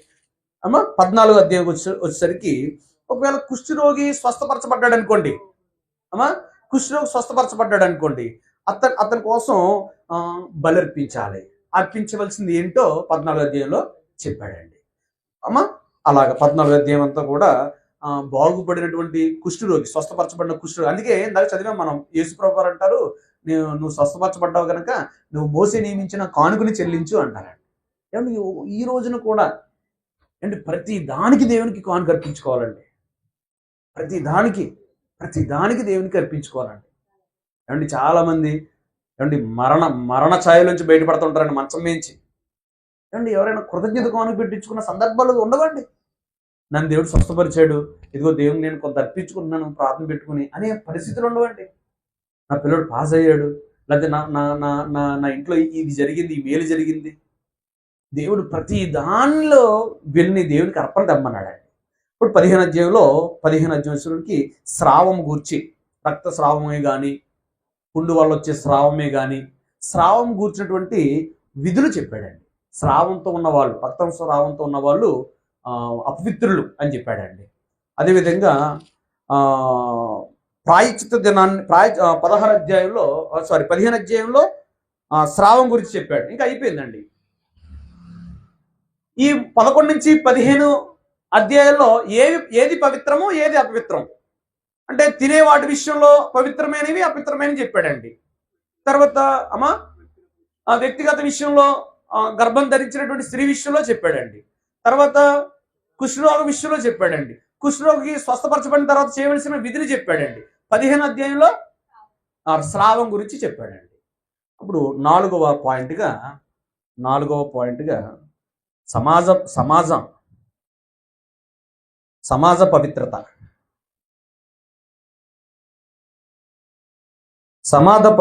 సమాజ పవిత్రత గురించి 16వ అధ్యాయం 17వ అధ్యాయం చెప్పాడండి. సమాజంలో ఉన్నవారు పవిత్రంగా ఉండాలి అని 16వ అధ్యాయంలో మొదటి వచనంలో అహరోను 2 కుమారులు యెహోవా సన్నిధికి సమీపించి చనిపోయిన తర్వాత యెహోవా మోసేతో మాట్లాడిట్లనెను, నిన్ను కరుణాపీఠ మీద మేఘములో కనబడుదును గనుక నీ సహోదరుడు అహరోను చావుకున్నట్లు అతడు మందసం మీద కరుణాపీఠం ఎదుటను అడ్డితెరలోనికి ఎల్లప్పుడూ రాకూడదని అతనితో చెప్పాను. అతడు పాప పరిహారార్థ బల్ల ఒక కోడి దూడను, దహన బలిగా ఒక పొట్టెలను తీసుకుని వీటి పరిశుద్ధ స్థలంలోనికి తీసుకుని రావలను. అంటే సమాజం పవిత్రంగా ఉండాలి. చనిపోయిన వారి విషయంలో కానీ అపవిత్ర విషయంలో కానీ ఎలా ఉండాలో 16 అధ్యాయంలో చెప్పాడండి. అంటే నాదాబు అబిహులు చనిపోయిన తర్వాత వారు అక్కడే ఉంటారండి. వారిని ఎవరిని ముట్టుకోరండి. అప్పుడు వీళ్ళు బట్టలతో సహితం ఆ తొడిగిన అంగిలతోటే బయటపడేయమంటాడండి.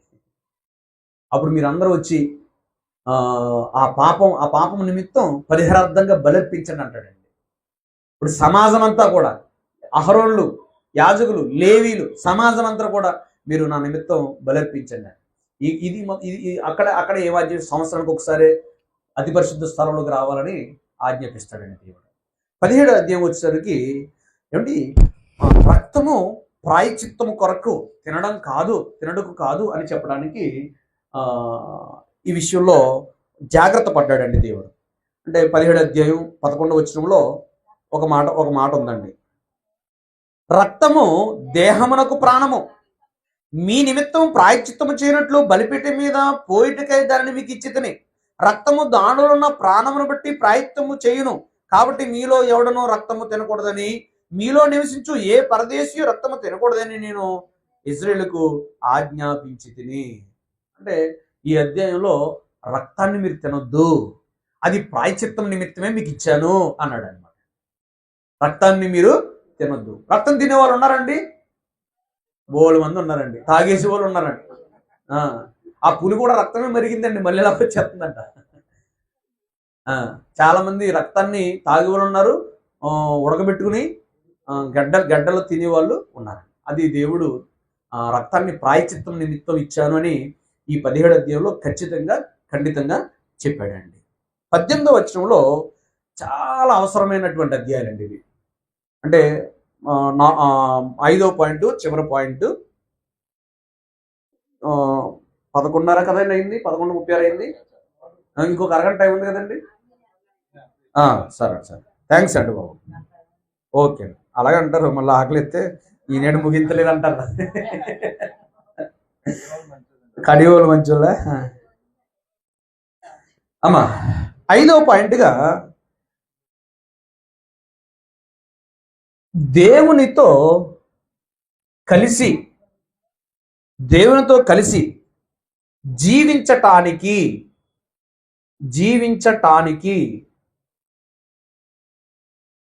పరిశుద్ధపరచబడిన వాడు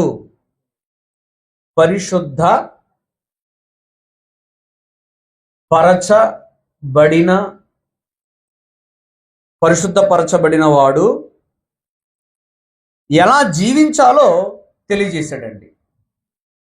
ఎలా జీవించాలో తెలియజేయుట. ఎన్నో అధ్యాయం నుంచి అంటే 18వ అధ్యాయము 18వ అధ్యాయం నుండి 27 అధ్యాయుల వరకు, అంటే 10 అధ్యాయులు. చివరి పాయింట్ అంటే ఇందులో కూడా భాగాలుగా మనం విభజించవచ్చు. ఒక్కొక్కటి నేనే చెప్పేస్తానండి. అంటే టోటల్గా ఈ 10 అధ్యాయుల్లో ఏమున్నాయంటే 10 కదండి, 18 నుంచి 27. ఈ 10 అధ్యాయాల్లో అంటే 18 నుంచి 27 అధ్యాయాల్లో దేవునితో కలిసి జీవించడానికి పరిశుద్ధపరచబడిన వాడు ఎలా జీవించాలో తెలియజేశాడు. ఏంటండి ఇది కొంచెం కంప్లీట్గా లేదు కదండి. అర్థమైందా పాయింట్? అర్థమైందమ్మా? ఇప్పుడు ఒక వ్యక్తి పరిశుద్ధపరచబడ్డాడండి, పరిశుద్ధపరచబడిన వాడు ఎలా జీవించాలో చెప్పాడండి. అర్థమైంది? అర్థం లేదండి.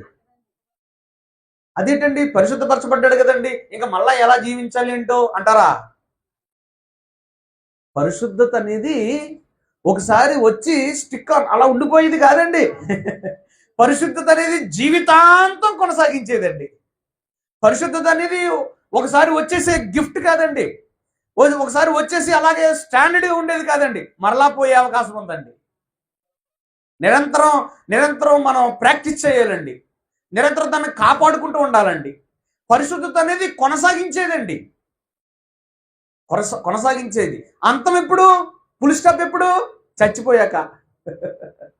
చచ్చిపోయిన తర్వాత ఆగిపోద్దండి ఆ ప్రాసెస్. చచ్చేంత వరకు పరిశుద్ధతను ఏం చేయాలండి? మనం కాపాడుకోవాలండి. ఆ పరిశుద్ధతను ఎలా కాపాడుకోవాలో ఈ అధ్యాయంలో చెప్తాడండి. కానీ నేటి క్రైస్తవులు, నేటి బోధకులు నిర్లక్ష్యం చేసిన అధ్యాయాలండి ఇవి. ఈ రోజున అపవిత్రంగా, అసహ్యంగా ఒక యవనస్తుడు కానీ, ఒక పురుషుడు కానీ, ఒక స్త్రీ కానీ బ్రతుకుతున్నారంటే దానికి గల కారణం ఏంటంటే ఈ అధ్యాయాలు నిర్లక్ష్యం చేశారండి. ఈ అధ్యాయాలు బోధించగలిగితే, ఖచ్చితంగా చెప్పగలిగితే కొంచెం భయం పుట్టునండి. ఈ అధ్యాయాలు నిర్లక్ష్యం చేశారండి. సిగ్గంటండి. పాపం చేసిన తర్వాత పడే సిగ్గు కంటే పాపం చేయకుండా ముందే సిగ్గుపడి ఆ పాపాన్ని కంట్రోల్ చేసుకుంటే ఉత్తమం కదా. ఈ ఎవరు చెప్పరండి. చూడండి 18వ అధ్యాయంలోకి మనం వెళ్దామండి. 18వ అధ్యాయం నుంచి 27 అధ్యాయాలు మనం చూస్తాం. లేవికాండం 18వ అధ్యాయంలో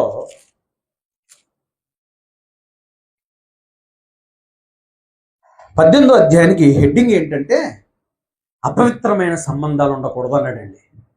ఏంటంటే అంటే ఒక వ్యక్తి పరిశుద్ధంగా బ్రతకాలంటే పరిశుద్ధ బంధాలు ఉండాలి. అపవిత్ర బంధాలుంటే పరిశుద్ధుడు ఎలా అవుతాడు? పాప అయిపోతాడు, వ్యభిచారి అయిపోతాడు. అందుకని 18వ అధ్యాయం అంతా కూడా కొన్ని సంగతులు చెప్పాడండి. మొదటి వచనం, మరి యెహోవా మోసేకి ఎలాగూ సెలవిచ్చెను, నేను మీ దేవుడైన యెహోవానని నీవు ఇశ్రాయేలుతో చెప్పు. ఏంటట? నేను నీ దేవుడైన యెహోవాను. ఒరేయ్, నేను నీ తండ్రిని రా, నన్ను ఎదిరిత్తవేంటి నువ్వు? నేను చెప్పిన మాట వినవేంటి అనే హక్కు ఎవరికి ఉందండి? కన్న తండ్రికి ఉందండి. ఆ హక్కుతోనే కన్న తండ్రి ఏం చెప్తున్నాడండి? యెహోవా దేవుడు, నేను మీ దేవుడైన యెహోవానని చెప్పు. వాళ్ళు ఎలా ఉండాలంటే, ఇదిగో మీరు 3వ వచనం, మీరు నివసించిన ఐగుప్తు దేశాచారమును చెప్పున మీరు చేయకూడదు. ఏంటండి? మీరు అక్కడ బ్రతికొచ్చారు, అక్కడ బ్రతికినట్టుగా ఇక్కడ మీరు బ్రతకడానికి వీల్లేదు. అక్కడ నేను మీ మధ్యన లేను, కానీ ఇక్కడ నేను ఉన్నాను. నేను నివసించే చోటు మీరు నన్ను కలిగి ఉన్నారు, నేను మిమ్మల్ని కలిగి ఉన్నాను కనుక అక్కడ బ్రతికినట్టుగా ఇక్కడ బ్రతకడానికి కుదరదు. నేను మిమ్మల్ని రప్పించున్న కానాను దేశాచారములు చొప్పున మీరు చేయకూడదు, వారి కట్టలను బట్టి నడవకూడదు, మీరు నా విధులను గైకొనవలను అని చెబుతూ, ఏమండి 6వ వచనంలో, మీరు ఎవరును తమ రక్త సంబంధుల మనచ్ఛాదమును తీయుటకు వారిని సమీపింపకూడదు, నేను యెహోవాను అన్నాడండి. మీ రక్త సంబంధుల మనచ్ఛాదనమును మీరు తీయకూడదు. అంటే రక్త సంబంధి అంటే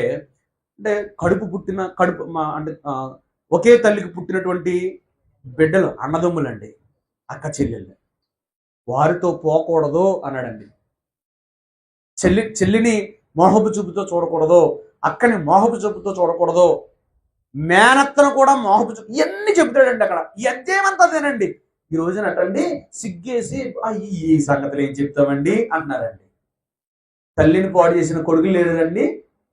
తల్లిని పాడు చేసిన కొడుకులు లేరా? చెల్లిని పాడు చేసిన అన్న లేడా? అత్తన వివాహం ఆడిన మేనల్లుడు లేడా? ఉన్నారా లేరా? నేను పాపాత్ముడిని, ఆ దౌర్భాగ్యుడిని నేనే, నాకే అన్ని కనబడుతున్నాయండి. మీరందరూ ధన్యులు. అవునండి. చూడండి అక్కడ, మీలో ఎవరును తమ రక్త సంబంధుల మనచ్ఛాదము తీయుటకు వారిని సమీపింపకూడదు. 7వ వచనం, నీ తండ్రికి మనచ్ఛాదమునున్న నీ తల్లి మనచ్ఛాదము తీయకూడదు అన్నాడు.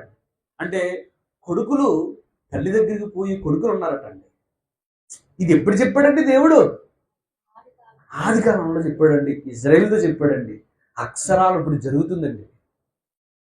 పిల్లలకి ఈ విషయాలు చెప్పకపోతే పిల్లలు పాడైపోతారండి. సంఘంలో ఇది బోధించకపోతే పిల్లలు అపవిత్రులుగా బ్రతుకుతారండి. సిగ్గా చేసిన తర్వాత చేసి జరిగిపోయిన తర్వాత సిగ్గుపడే కంటే జరగకముందే జాగ్రత్త పడాలండి.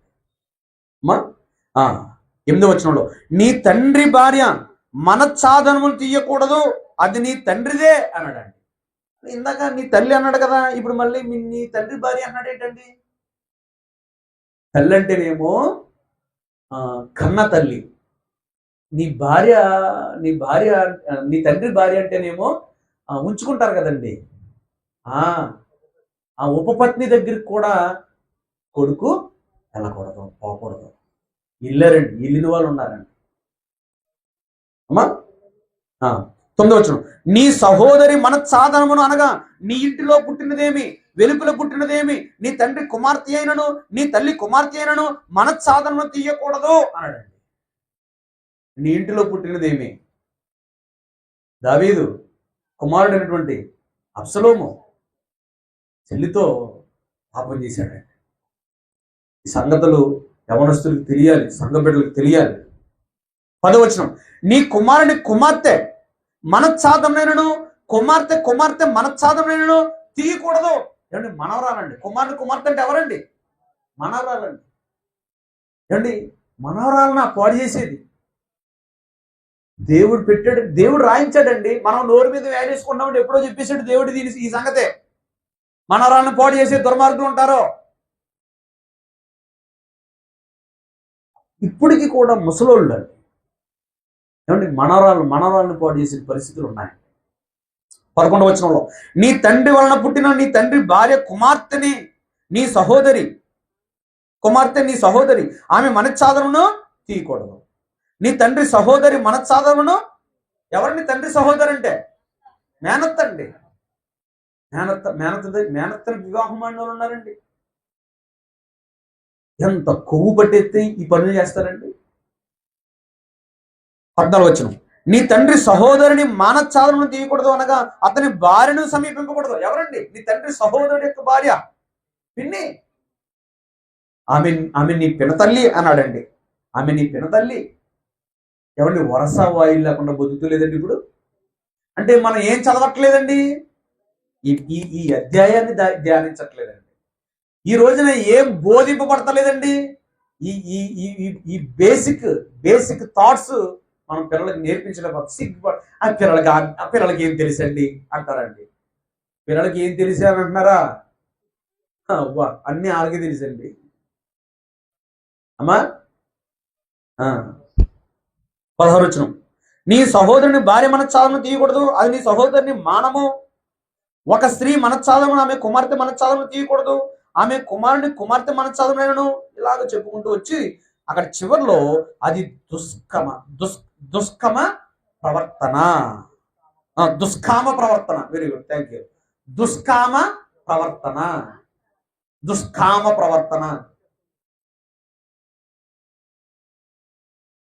18వ నీ భార్య బ్రతికి ఉండగా ఆమెను పీడించుటకు, ఆమె సహోదరి మానచ్ఛాదనమును తీయుటకు ఆమెతో పెళ్లి చేసుకొనకూడదు. ఏంటంటే దీనికి అర్థం?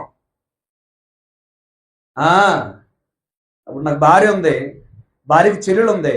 నా భార్య బ్రతికుండగానే ఆమె మీద మోహించి ఇష్టపడి ఆమెను పెళ్లి చేసుకుంటానండి. ఎంత దౌర్భాగ్యం అండి. మా భార్యకి ఫ్రెండ్ ఒక ఆవిడ ఉందండి, రికార్డ్ అవుతుంది.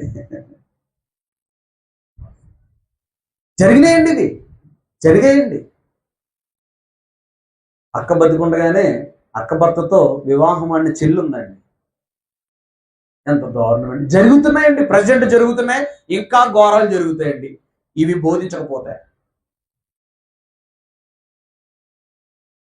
తర్వాత 19వ అపవిత్రత వలన స్త్రీ కడగా ఉండినప్పుడు ఆమె మనచ్ఛాదనను తీయటకు ఆమెను సమీపింపకూడదు.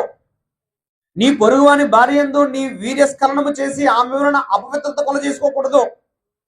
నువ్వు ఏ మాత్రము నీ సంతానమును మెరుకు అంటే ఇది విగ్రహారాధనలోకి వెళ్ళాడు.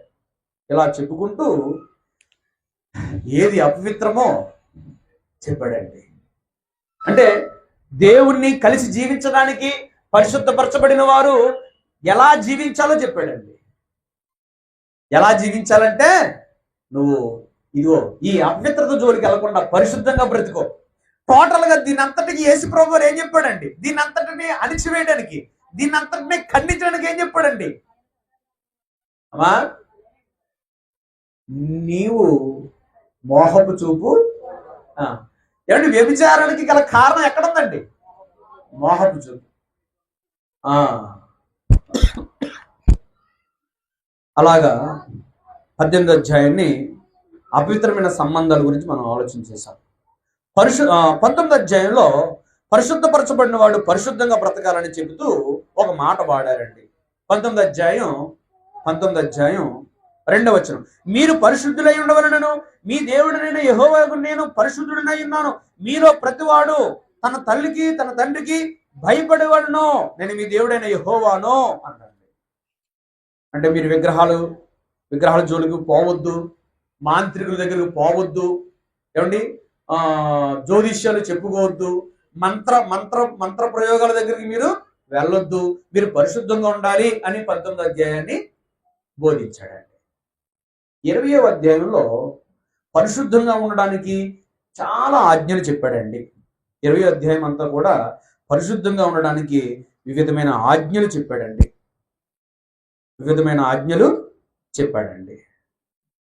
21వ అధ్యాయంలో యాజకునికి కొన్ని నియమాలు ఇచ్చాడండి.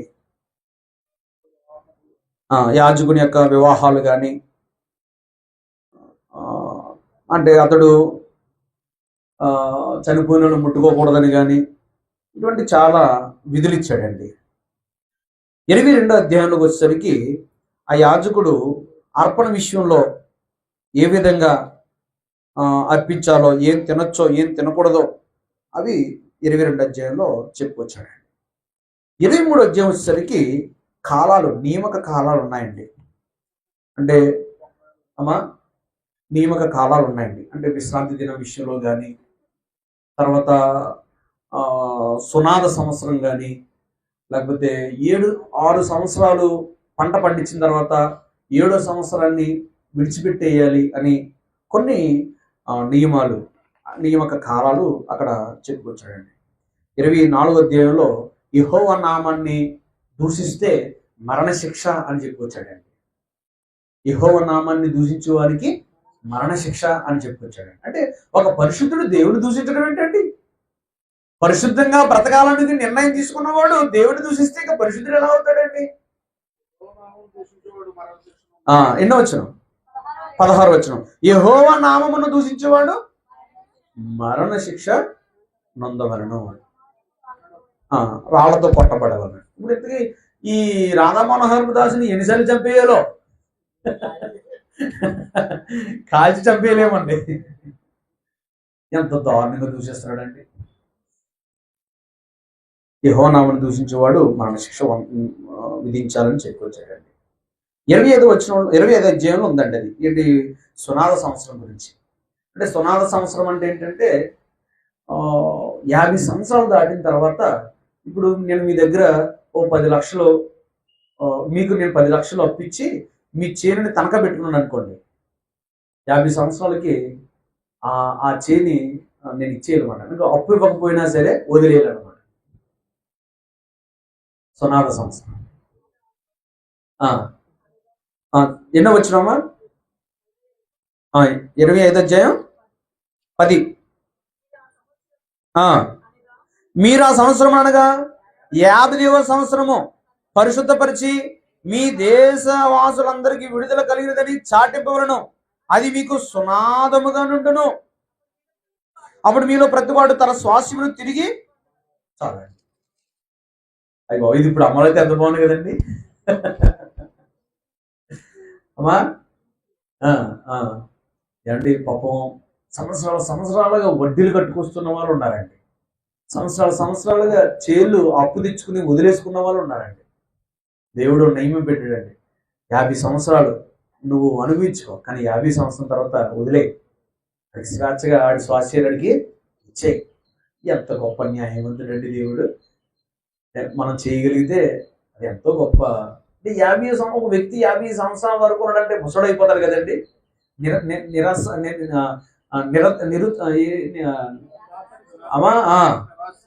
నిరాశ్రయపోతాడు కదండి, వృద్ధుడైపోతాడు కదండి. ఎవడు పోషిస్తాడండి? ఎవరు పెంచుతాడండి? కొడుకులే వదిలేస్తారు కదా. అటువంటి టైంలో అతను ఆస్తి అతనికి ఇచ్చేస్తే ఎంత ఆశీర్వాదం అండి, ఎంత ఆనందంగా బతుకుతాడండి. దేవుని కట్టడం అద్భుతం అండి. అందుకేనేమండి ఈ 50 సంవత్సరాల తర్వాత పెన్షన్ అనేది దేవుడు వీళ్ళ మనసులో పెట్టాడేమో అంటే వాళ్ళు 50 సంవత్సరాలు 60 సంవత్సరాల తర్వాత వాళ్ళు వృద్ధులైపోతారు, ఎవరో చూడరు అని దేవుడే వాళ్ళ మనసులో పెట్టాడేమో అండి. ఇది చదవకపోయినా దేవుడు ఆ నియమాన్ని ఆ నాయకుల్లో పెట్టి అమలు చేశాడేమో అండి.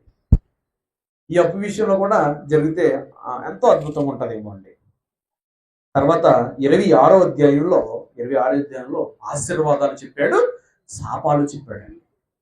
26వ అధ్యాయంలో ఆశీర్వాదాలు చెప్పాడండి. 3వ వచనం, మీరు నా కట్టడలను బట్టి నడుచుకొని నా ఆజ్ఞను ఆచరించి వాటిని అనుసరించి ప్రవర్తించిన ఎడలా అన్నాడు. అంటే ఇప్పటి వరకు చాలా చెప్పేశాడు కదండి దేవుడు. బలు గురించి చెప్పాడు, యాజకులు ఎలా ఉండాలో చెప్పాడు, వ్యక్తిగా ఎలా ఉండాలో చెప్పాడు, సమాజం ఎలా ఉండాలో చెప్పాడు. ఏమండి చాలా విషయాలు చెప్పుకుంటూ వచ్చేసాడు. చెప్పుకుంటూ వచ్చి ఇప్పుడు అంటున్నాడు, మీరు నా కట్టడలను నడుచుకొని నా ఆజ్ఞలను ఆచరించి వాటిని అనుసరించి ప్రవర్తించేలా మీ వర్ష కాలంలో మీకు వర్షనిస్తాను, మీ భూమి పంటలనిచ్చును, మీ పొలమ చెట్లు ఫలించును, మీ ద్రాక్ష పట్లు కాలం వరకు మీరు నూర్పు సాగుచుండును, మీరు తృప్తిగా భుజించి మీ దేశంలో నిర్భయముగా అంటే ఆశీర్వాదాలు చెప్పాడు అన్నమాట అండి. ఎప్పుడు ఆశీర్వాదం వస్తుంది?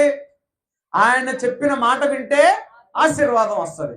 ఆయన చెప్పిన మాట వినకపోతే 14 వచనం, మీరు నా మాట వినక నా ఆజ్ఞలన్నిటిని అనుసరింపగా నా కట్టడలను నిరాకరించినలా నా ఆజ్ఞలన్నిటిని అనుసరింపగా నా నిబంధనను మీరున్నట్లు మీరు నా తీర్పుల విషయమే అసహించుకుని ఎడలా నేను మీకు చెయ్యనదేమనగా అన్నాడండి. ఏమైపోద్దట? మీ కన్నులు క్షీణింప చేయనట్టు. కన్నులు ఎప్పుడు క్షీణించిపోతాయి? రోగం వచ్చినప్పుడు అండి, కష్టం వచ్చినప్పుడు అండి, బాధ వచ్చినప్పుడు అండి, తీరని బాధ వచ్చినప్పుడు కళ్ళు ఏమైపోతాయండి? ఎందుకు క్షీణించిపోతాయి? హృదయంలో ఉన్న వేదన. ఎందుకు వచ్చింది? దేవుని మాట వినక. దేవుని మాట వినకపోతే నీ కళ్ళు క్షీణించిపోతాయి, నీ ప్రాణం ఆయాసపరచనట్టు, తాపజ్వరమును క్షయరోగమును నీ మీదకి రప్పించును, మీరు విత్తన విత్తనములు మీకు వ్యర్థములగును. ఏమండి చాలా రోజులుగా వ్యాపారం చేస్తున్నానండి, నష్టమే వస్తుందండి. ఏమండి ఎన్నో ఏళ్ళుగా వ్యవసాయం చేస్తున్నానండి, అసలు అభివృద్ధి లేదండి. కారణం ఏంటంట? నువ్వు ఆయన మాట వినడం లేదు, ఆయనకు లోబడ్డం లేదు, ఆయనకి భయపడడం లేదు, నువ్వు పరిశుద్ధ జీవితాన్ని జీవించడం లేదు. అందుకే నీకు ఫలభరితమైనటువంటి పంటలు లేవు, నీకు ఆశీర్వాదం లేదు, నీకు మనశ్శాంతి లేదు, నీకు ఆనందం లేదు, నీకు సమాధానం లేదు. దానికి గల కారణం ఏంటంటే దేవుని మాట వినకపోతే ఇది జరుగుతాయండి. ఏమంటే ఇది కేవలం వచనంలోనే ఉంటుందా, లేకపోతే నిజ జీవితంలో కూడా జరుగుద్దా? అమ్మా ఇది కేవలం బైబిల్లోనే ఉంది కాబట్టి చదువుకుంటున్నామా? ఇది రియాలిటీలో కూడా ఉందా? అనుభవిస్తున్నారండి చాలా మంది. నేను అనుభవించానండి. దేవుణ్ణి వెంబడించగా, దేవుణ్ణి తిరస్కరించి నా ఇష్టానుసారంగా నేను బ్రతికినప్పుడు ఇవన్నీ నేను ఎదుర్కొన్నానండి. అశాంతి, ఏమండి సమాధానం లేకపోవడం, తృప్తి లేకపోవడం, నెమ్మది లేకపోవడం నేను అనుభవించానండి.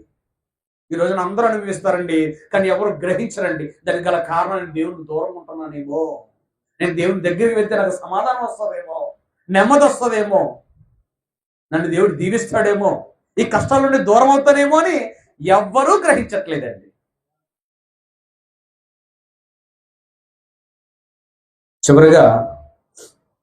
చివరిగా దేవుడు మొక్కుబళ్ళు గురించి చెప్పి దేవునికి ఇచ్చే విషయంలో ఒక భాగాన్ని చెప్పి ముగించేశాడండి. 27వ అధ్యాయం 30వ వచనంలో భూధాన్యములోనేమి వృక్షఫలంలోనేమి భూఫలంలోనన్నిటిలో 10వ భాగము యెహోవా సొమ్ము, అది యెహోవాకు ప్రతిష్ఠితమగును అన్నాడు. అంటే మన కష్టార్జితం దేవునికి ఒక భాగంగా తీసి దేవునికి ఇవ్వాలండి. అప్పుడైతే 10వ భాగం, ఇప్పుడైతే వర్ధిల్లిన కొలది ఇవ్వాలండి. ఇప్పుడు 10వ భాగం లేదు కదండి, ఉందా లేదా? 10వ భాగం కంటే ఎక్కువ ఇవ్వాలండి. వర్ధిల్లిన కొలది అన్నాడు కదా అని చెప్పేసి 10వ భాగం కొట్టుపడేయడానికి లేదండి, దానికంటే ఎక్కువ మరీ శ్రేష్టమైనటువంటి నిబంధనలోకి వచ్చాం. మరీ శ్రేష్టం. అంటే ఒకప్పుడు అనీతిమంతులుగా బ్రతకం, నీతిమంతులకు తగ్గట్టుగా ఇవ్వాలండి మనం. ఒకప్పుడు శపింపబడిన వాళ్ళం, ఇప్పుడు ఆశ్రదింపబడిన వాళ్ళం. ఒకప్పుడు మేకల రక్తంతో విమోచింపబడ్డాం, ఇప్పుడు క్రీస్తు రక్తంతో విమోచింపబడ్డాం. అప్పటికంటే ఇప్పుడు శ్రేష్టమైనది, అప్పటికంటే ఇప్పుడు ఇప్పుడు ఇప్పుడు ఇప్పుడు ఆశీర్వదింపబడినది. అప్పుడు అప్పుడు కూడా ఏ స్థాయిలో ఉండాలండి? దానికి మించి ఉండాలండి, దానికి మించి ఉండాలండి. వర్ధిల్లిన కొలది, వర్ధిల్లిన కొలది, వర్ధిల్లిన కొలది. ఒకప్పుడు జీతాలు వేరు, ఇప్పుడు జీతాలు వేరు. దేవుడి భాగం దేవుడికి ఇస్తే అది ప్రతిష్టం, అది ఆశ్రయించబడద్దండి. మనకు తెలియని విషయం ఏంటంటే, ఇప్పుడు ఒక 1000 రూపాయలు వచ్చాయి, 1000 రూపాయల్లో 1100 శ్రేష్టమైన భాగం తీసామనుకోండి, 1100 తీసేస్తే ఎంత అండి? 800 890 అమ్మా? అర్థం కాలేదు. అదే 1000 రూపాయల్లో 110 తీసామనుకోండి, 1100 అన్నానా? పోన్లండి, ఆకలేసండి. 110 తీసేస్తే 800. అంటే అన్నం 1100 ఉన్నాను కానీ తీయడంలో వాళ్ళు కరెక్ట్గానే తీసేసాను. 890. ఇది ఆశ్రయించబడద్దా? ఇది ఆశ్రయించబడద్దా? నువ్వు దేవునికి తీసింది దేవుని దగ్గరికి వెళ్ళి దీన్ని స్వీకరించిన దేవుడు దీన్ని ఆశీర్వదిస్తాడండి. దేన్ని ఆశీర్వదిస్తాడండి? నీ దగ్గర ఉన్న దాన్ని ఆశీర్వదిస్తాడండి. ఆశీర్వదిస్తే సిల్లి సంచిలో వేయమండి, నిలవ సంచిలో ఉంటుంది అన్నమాట అండి. మీకు అర్థమైందండి? దేవునికి ఇస్తే మిగిలింది ఆశీర్వదిస్తాడండి. మనకి ఈ చిన్న ఫిగర్ని చూసి భయపడిపోతామండి. 900 800 మన దగ్గర 100 రూపాయలు వెళ్ళిపోతున్నాయి అనుకుంటామండి. ఈ 880,000 చేస్తాడండి దేవుడు. 1 రూపాయి నీకు నిలవగా ఉంచుతాడండి, వృధాగా ఖర్చు పెట్టినవాడండి. రోగం రూపంలో పోదండి. ఒకసారి భయపడతానండి, ఏదైనా కొన్ని 10 రూపాయలు ఎక్కువ అనుకోండి, ఏ మూల నుంచి ఎలా వెళ్ళిపోద్దని భయపడిపోతా ఉంటాను అనమాట. దేవా నాకు ఎలా తృప్తిగా ఉంచి అంటాను అనమాట. అంటే ఎవరికైనా జ్వరం వచ్చింది అనుకోండి, 1000 రూపాయలు ఎగిరిపోతే ఇంకేముంటాయండి? ఆ భయం రాకూడదంటే దేవునికి ఇవ్వాల్సింది ఇచ్చేస్తే మిగిలినప్పుడు మన దగ్గర ఏదో రూపాయలు పోతాయండి. పోయేయండి, అనుభవించానండి. నేను ఎక్స్పీరియన్స్తో చెప్తున్నానండి. ఇచ్చిన తర్వాత ఇది ఆశ్రయించబడుతుందండి. నేను ఇస్తున్నానండి. ఇచ్చి నన్ను శోధించుడి అన్నాడండి. ఇచ్చినండి నన్ను శోధించండి, పట్టజాలంత ఇస్తాడటండి దేవుడు. అలాగా ఈ ఈ ఈ పరిశుద్ధ గ్రంథం విభజన ముగించుకున్నామండి. ఇక చివరిగా రెండు మూడు పాయింట్లు జస్ట్ అలా ఎక్స్ప్లెయిన్ చేసుకుని ముగించేసుకున్నాం. మనకి కావలసింది ఏంటంటే ఈ గ్రంథంలో ఉన్నటువంటి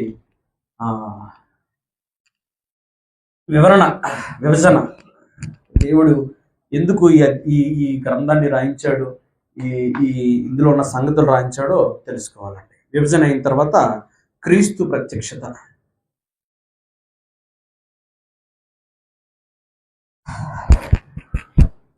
ఈ గ్రంథంలో క్రీస్తు ఏ విధంగా మనకు కనబడతాడంటే, ప్రధాన యాజకుడు సంవత్సరానికి ఒకసారే అతి పరిశుద్ధ స్థలంలోకి వెళ్తాడండి. ఇప్పుడున్న ప్రధాన యాజకుడు ఎవరండి? క్రీస్తు ప్రభు వారండి, యేసుక్రీస్తు ప్రభు. హెబ్రీ పత్రిక 9వ అధ్యాయం 12వ వచనం చదువుదామండి.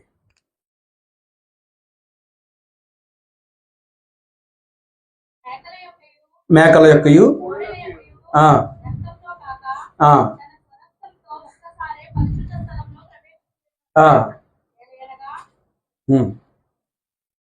చాలండి ఒక్కసారి.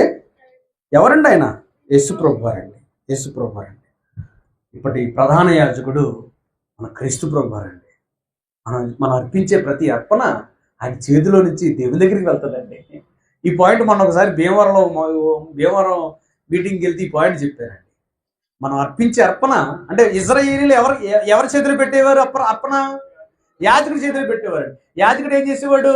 బలిపీఠం మీద దాని రక్తాన్ని చిందించి మళ్ళీ ఆ రక్తాన్ని ఆ పరిశుద్ధ స్థలంలోకి వెళ్ళి ఆ తెర మీద, అడ్డతెర మీద ప్రోక్షించేవాడండి, చిలకరించేవాడు. పట్టుకెళ్ళవలసిన వ్యక్తి ఎవరు?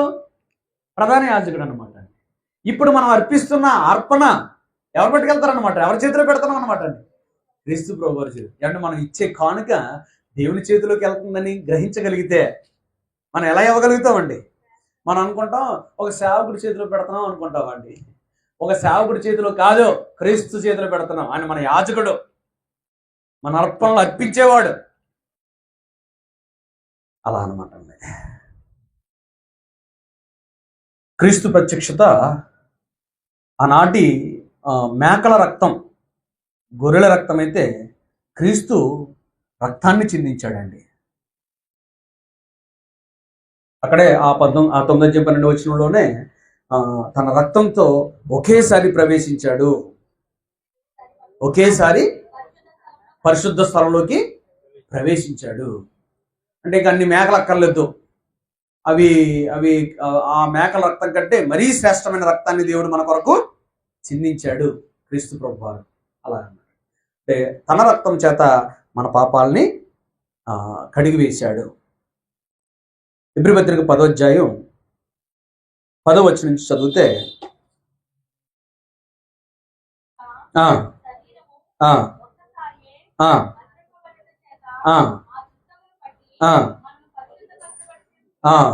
పరిశుద్ధపరచబడి ఉన్నాము, మరియు ప్రతి యాజకుడు దినదినము సేవ చేయొచ్చు, పాపములు అన్నిటికీ తీసివేయలేని ఆ బలులనే మాటమాటికి అర్పించుచూ ఉండను.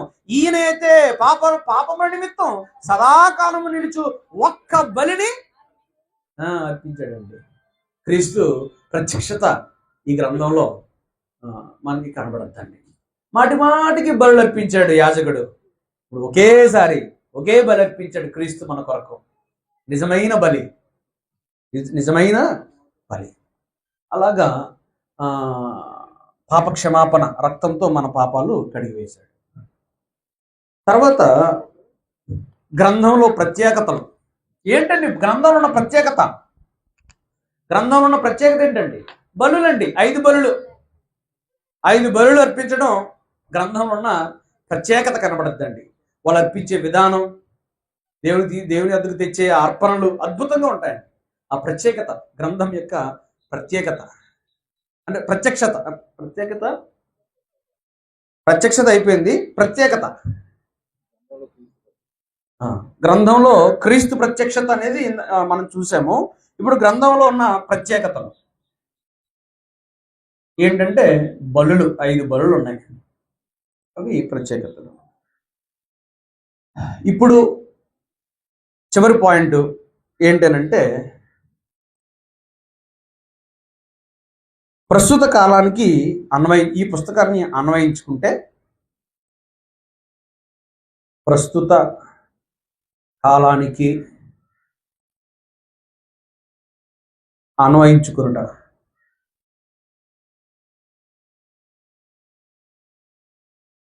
ప్రస్తుత కాలానికి ఇప్పుడు మనం అన్వయించుకుంటే పుస్తకాన్ని మనం అన్వయించుకుంటే, మీరు ఇప్పటివరకు విన్నారు కాబట్టి ఇప్పుడు మనకి ఏం బోధ కలిగిందండి పుస్తకం ద్వారా? అమ్మా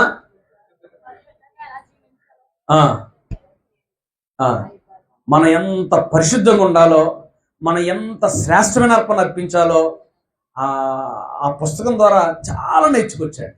ఇప్పుడు దాన్ని మనం అన్వయించుకుంటే మనం ఇలా బతకూడదు, మనం ఇలా బతకాలి అని నేర్చుకొచ్చారనమాట. మనం అపవిత్రులుగా బ్రతకూడదు, పవిత్రులుగా బ్రతకాలి.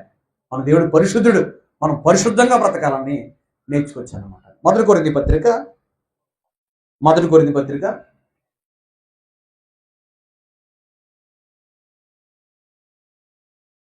6వ అధ్యాయం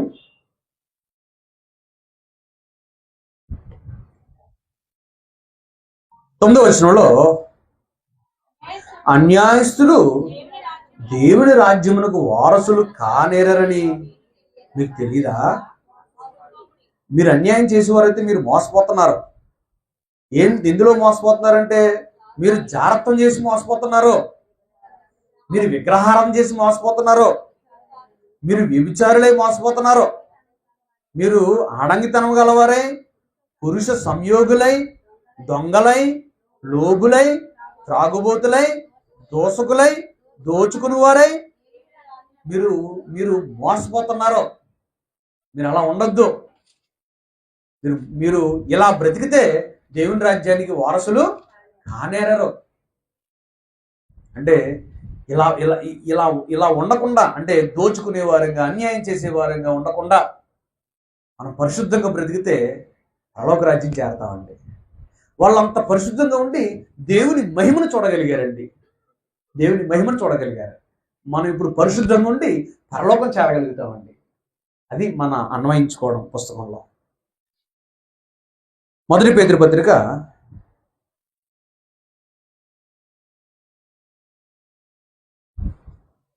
1వ అధ్యాయం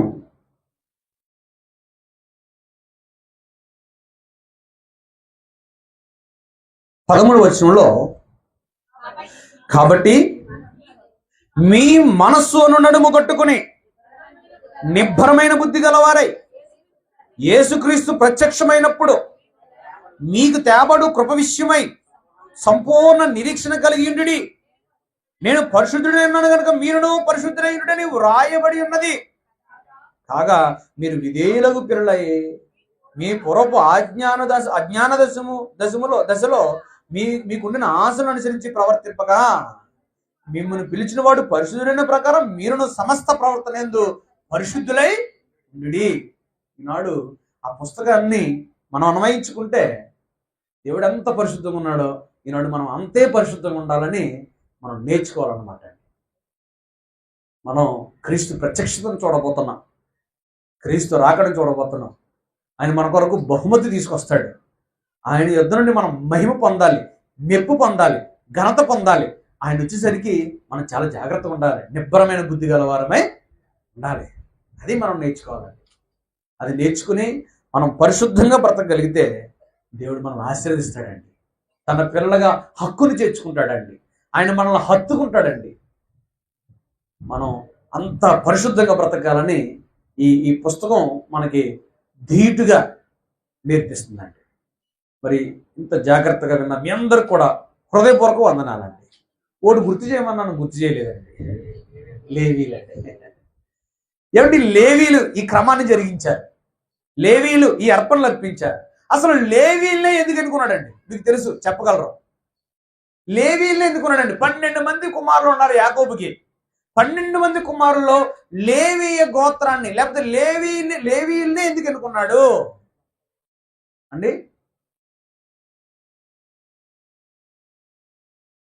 చెప్తానండి, గుర్తుపెట్టుకుంటారు మీరు, మీకు గుర్తొస్తుంది కూడా.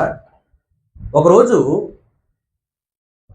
సీనాయి పర్వతం దగ్గర, సీనాయి కొండ దగ్గర మోసే ధర్మశాస్త్రం తీసుకువెళ్ళడానికి వెళ్తాడు. దేవుని దగ్గర ధర్మశాస్త్రాన్ని తీసుకోవడానికి వెళ్తాడండి. వీళ్ళు కిందకు వచ్చేసరికి బంగారు దూడని తయారు చేసుకుని నాట్యం ఆడుతూ దాన్ని మోస్తూ దాన్ని ఎత్తుకుని వీళ్ళు డ్యాన్సులు వేస్తారండి, త్రాగుతూ నాట్యం ఆడుతూ ఉంటారండి. మోసే వస్తాడండి.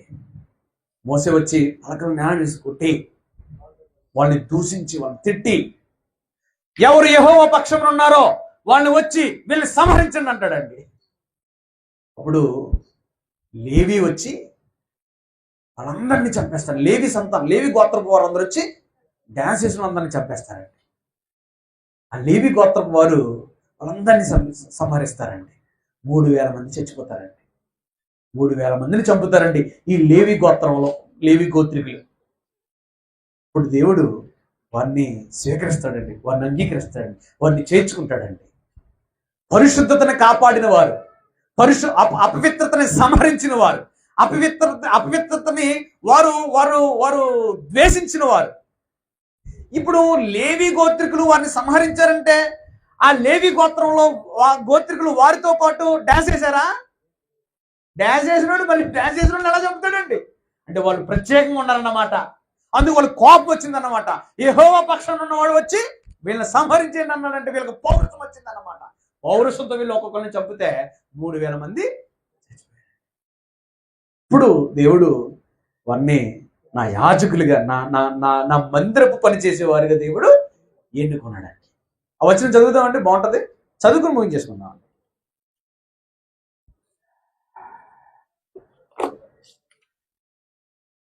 నిర్గమకాండంలోనే 32వ అధ్యాయంలో,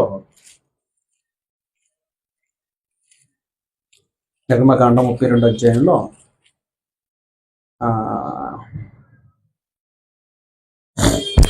26వ వచనం. అందుకు మోసే పాలెముక ద్వారం నిలిచి, యెహోవా పక్షమునున్న వారందరూ నా యొద్దకు రండి. అలా అనగానే లేవీయులందరూ అతని యొద్దకు కూడి వచ్చిరి. అతడు వారిని చూచి, మీలో ప్రతివాడు తన కత్తిని తన నడుమును కట్టుకుని పాలెములో ద్వారం నుండి ద్వారమునకు వెళ్ళిచు, ప్రతివాడు తన సహోదరుణ్ణి, ప్రతివాడు తన చెలికానిని, ప్రతివాడు తన పొరుగువారిని చంపవలనని ఇశ్రాయేలు దేవుడని యెహోవా సెలవిచ్చున్నాడను. లేవీయులు మోసే మాట చొప్పున చేయగా ఆ దినంలో ప్రజలలో ఇంచుమించు 3000 మంది కూలిరి, చచ్చిపోయారు అన్నమాట. ఆ సంహారానికి, వారిలో ఉన్న ఆ పౌరుషానికి దేవుడు వారిని ఎన్నుకున్నాడు అన్నమాట. ఈ రోజున మనం కూడా అంతే పౌరుషంతో ఉండాలండి. అపవిత్రతని సంహరించే వారిగా ఉండాలండి. అపవిత్రతని ద్వేషించే వారిగా ఉండాలండి. అపవిత్ర పనులు చేసే వారిని ఖండించే వారిగా ఉండాలండి. అప్పుడు దేవుడు మనల్ని స్వీకరిస్తాడు. మనమే అపవిత్రులమైతే, మనమే పాపులమైతే, ఇంత గొప్ప పరిశుద్ధమైన పనిని వారు పొందుకున్నారంటే దానికి కారణం ఇదన్నమాట. మనలో నుండి అపవిత్రతను పారకూడదు, తరిమి కొట్టేద్దామండి. మనం అపవిత్రతను ప్రోత్సహించేవారుగా ఉండకూడదండి. అపవిత్రతను సహకరించేవారుగా ఉండకూడదండి. ఈ రోజున మనం లేవీలం. మనం ఎవరమండి? లేవీలమండి, యాజక సమూహం అండి. మనం కూడా ఆ లేవీలకున్న స్వభావం మనలో ఉండాలండి. మనం ప్రత్యేకింపబడిన వారం. పేతురు ప్రసంగం చేస్తే ఎంతమంది కూలారండి? 3000 మంది కూలిపోయారండి పాపం విషయంలో. అలా ఉండాలండి. ఈ రోజున ప్రతి సేవకుడు, ప్రతి విశ్వాసి అలా పరిశుద్ధంగా బ్రతకడానికి తీర్మానించుకోవాలండి. ఓపికతో ఉన్న మీ అందరికీ హృదయపూర్వక వందనాలు. అందరికీ వందనాలు.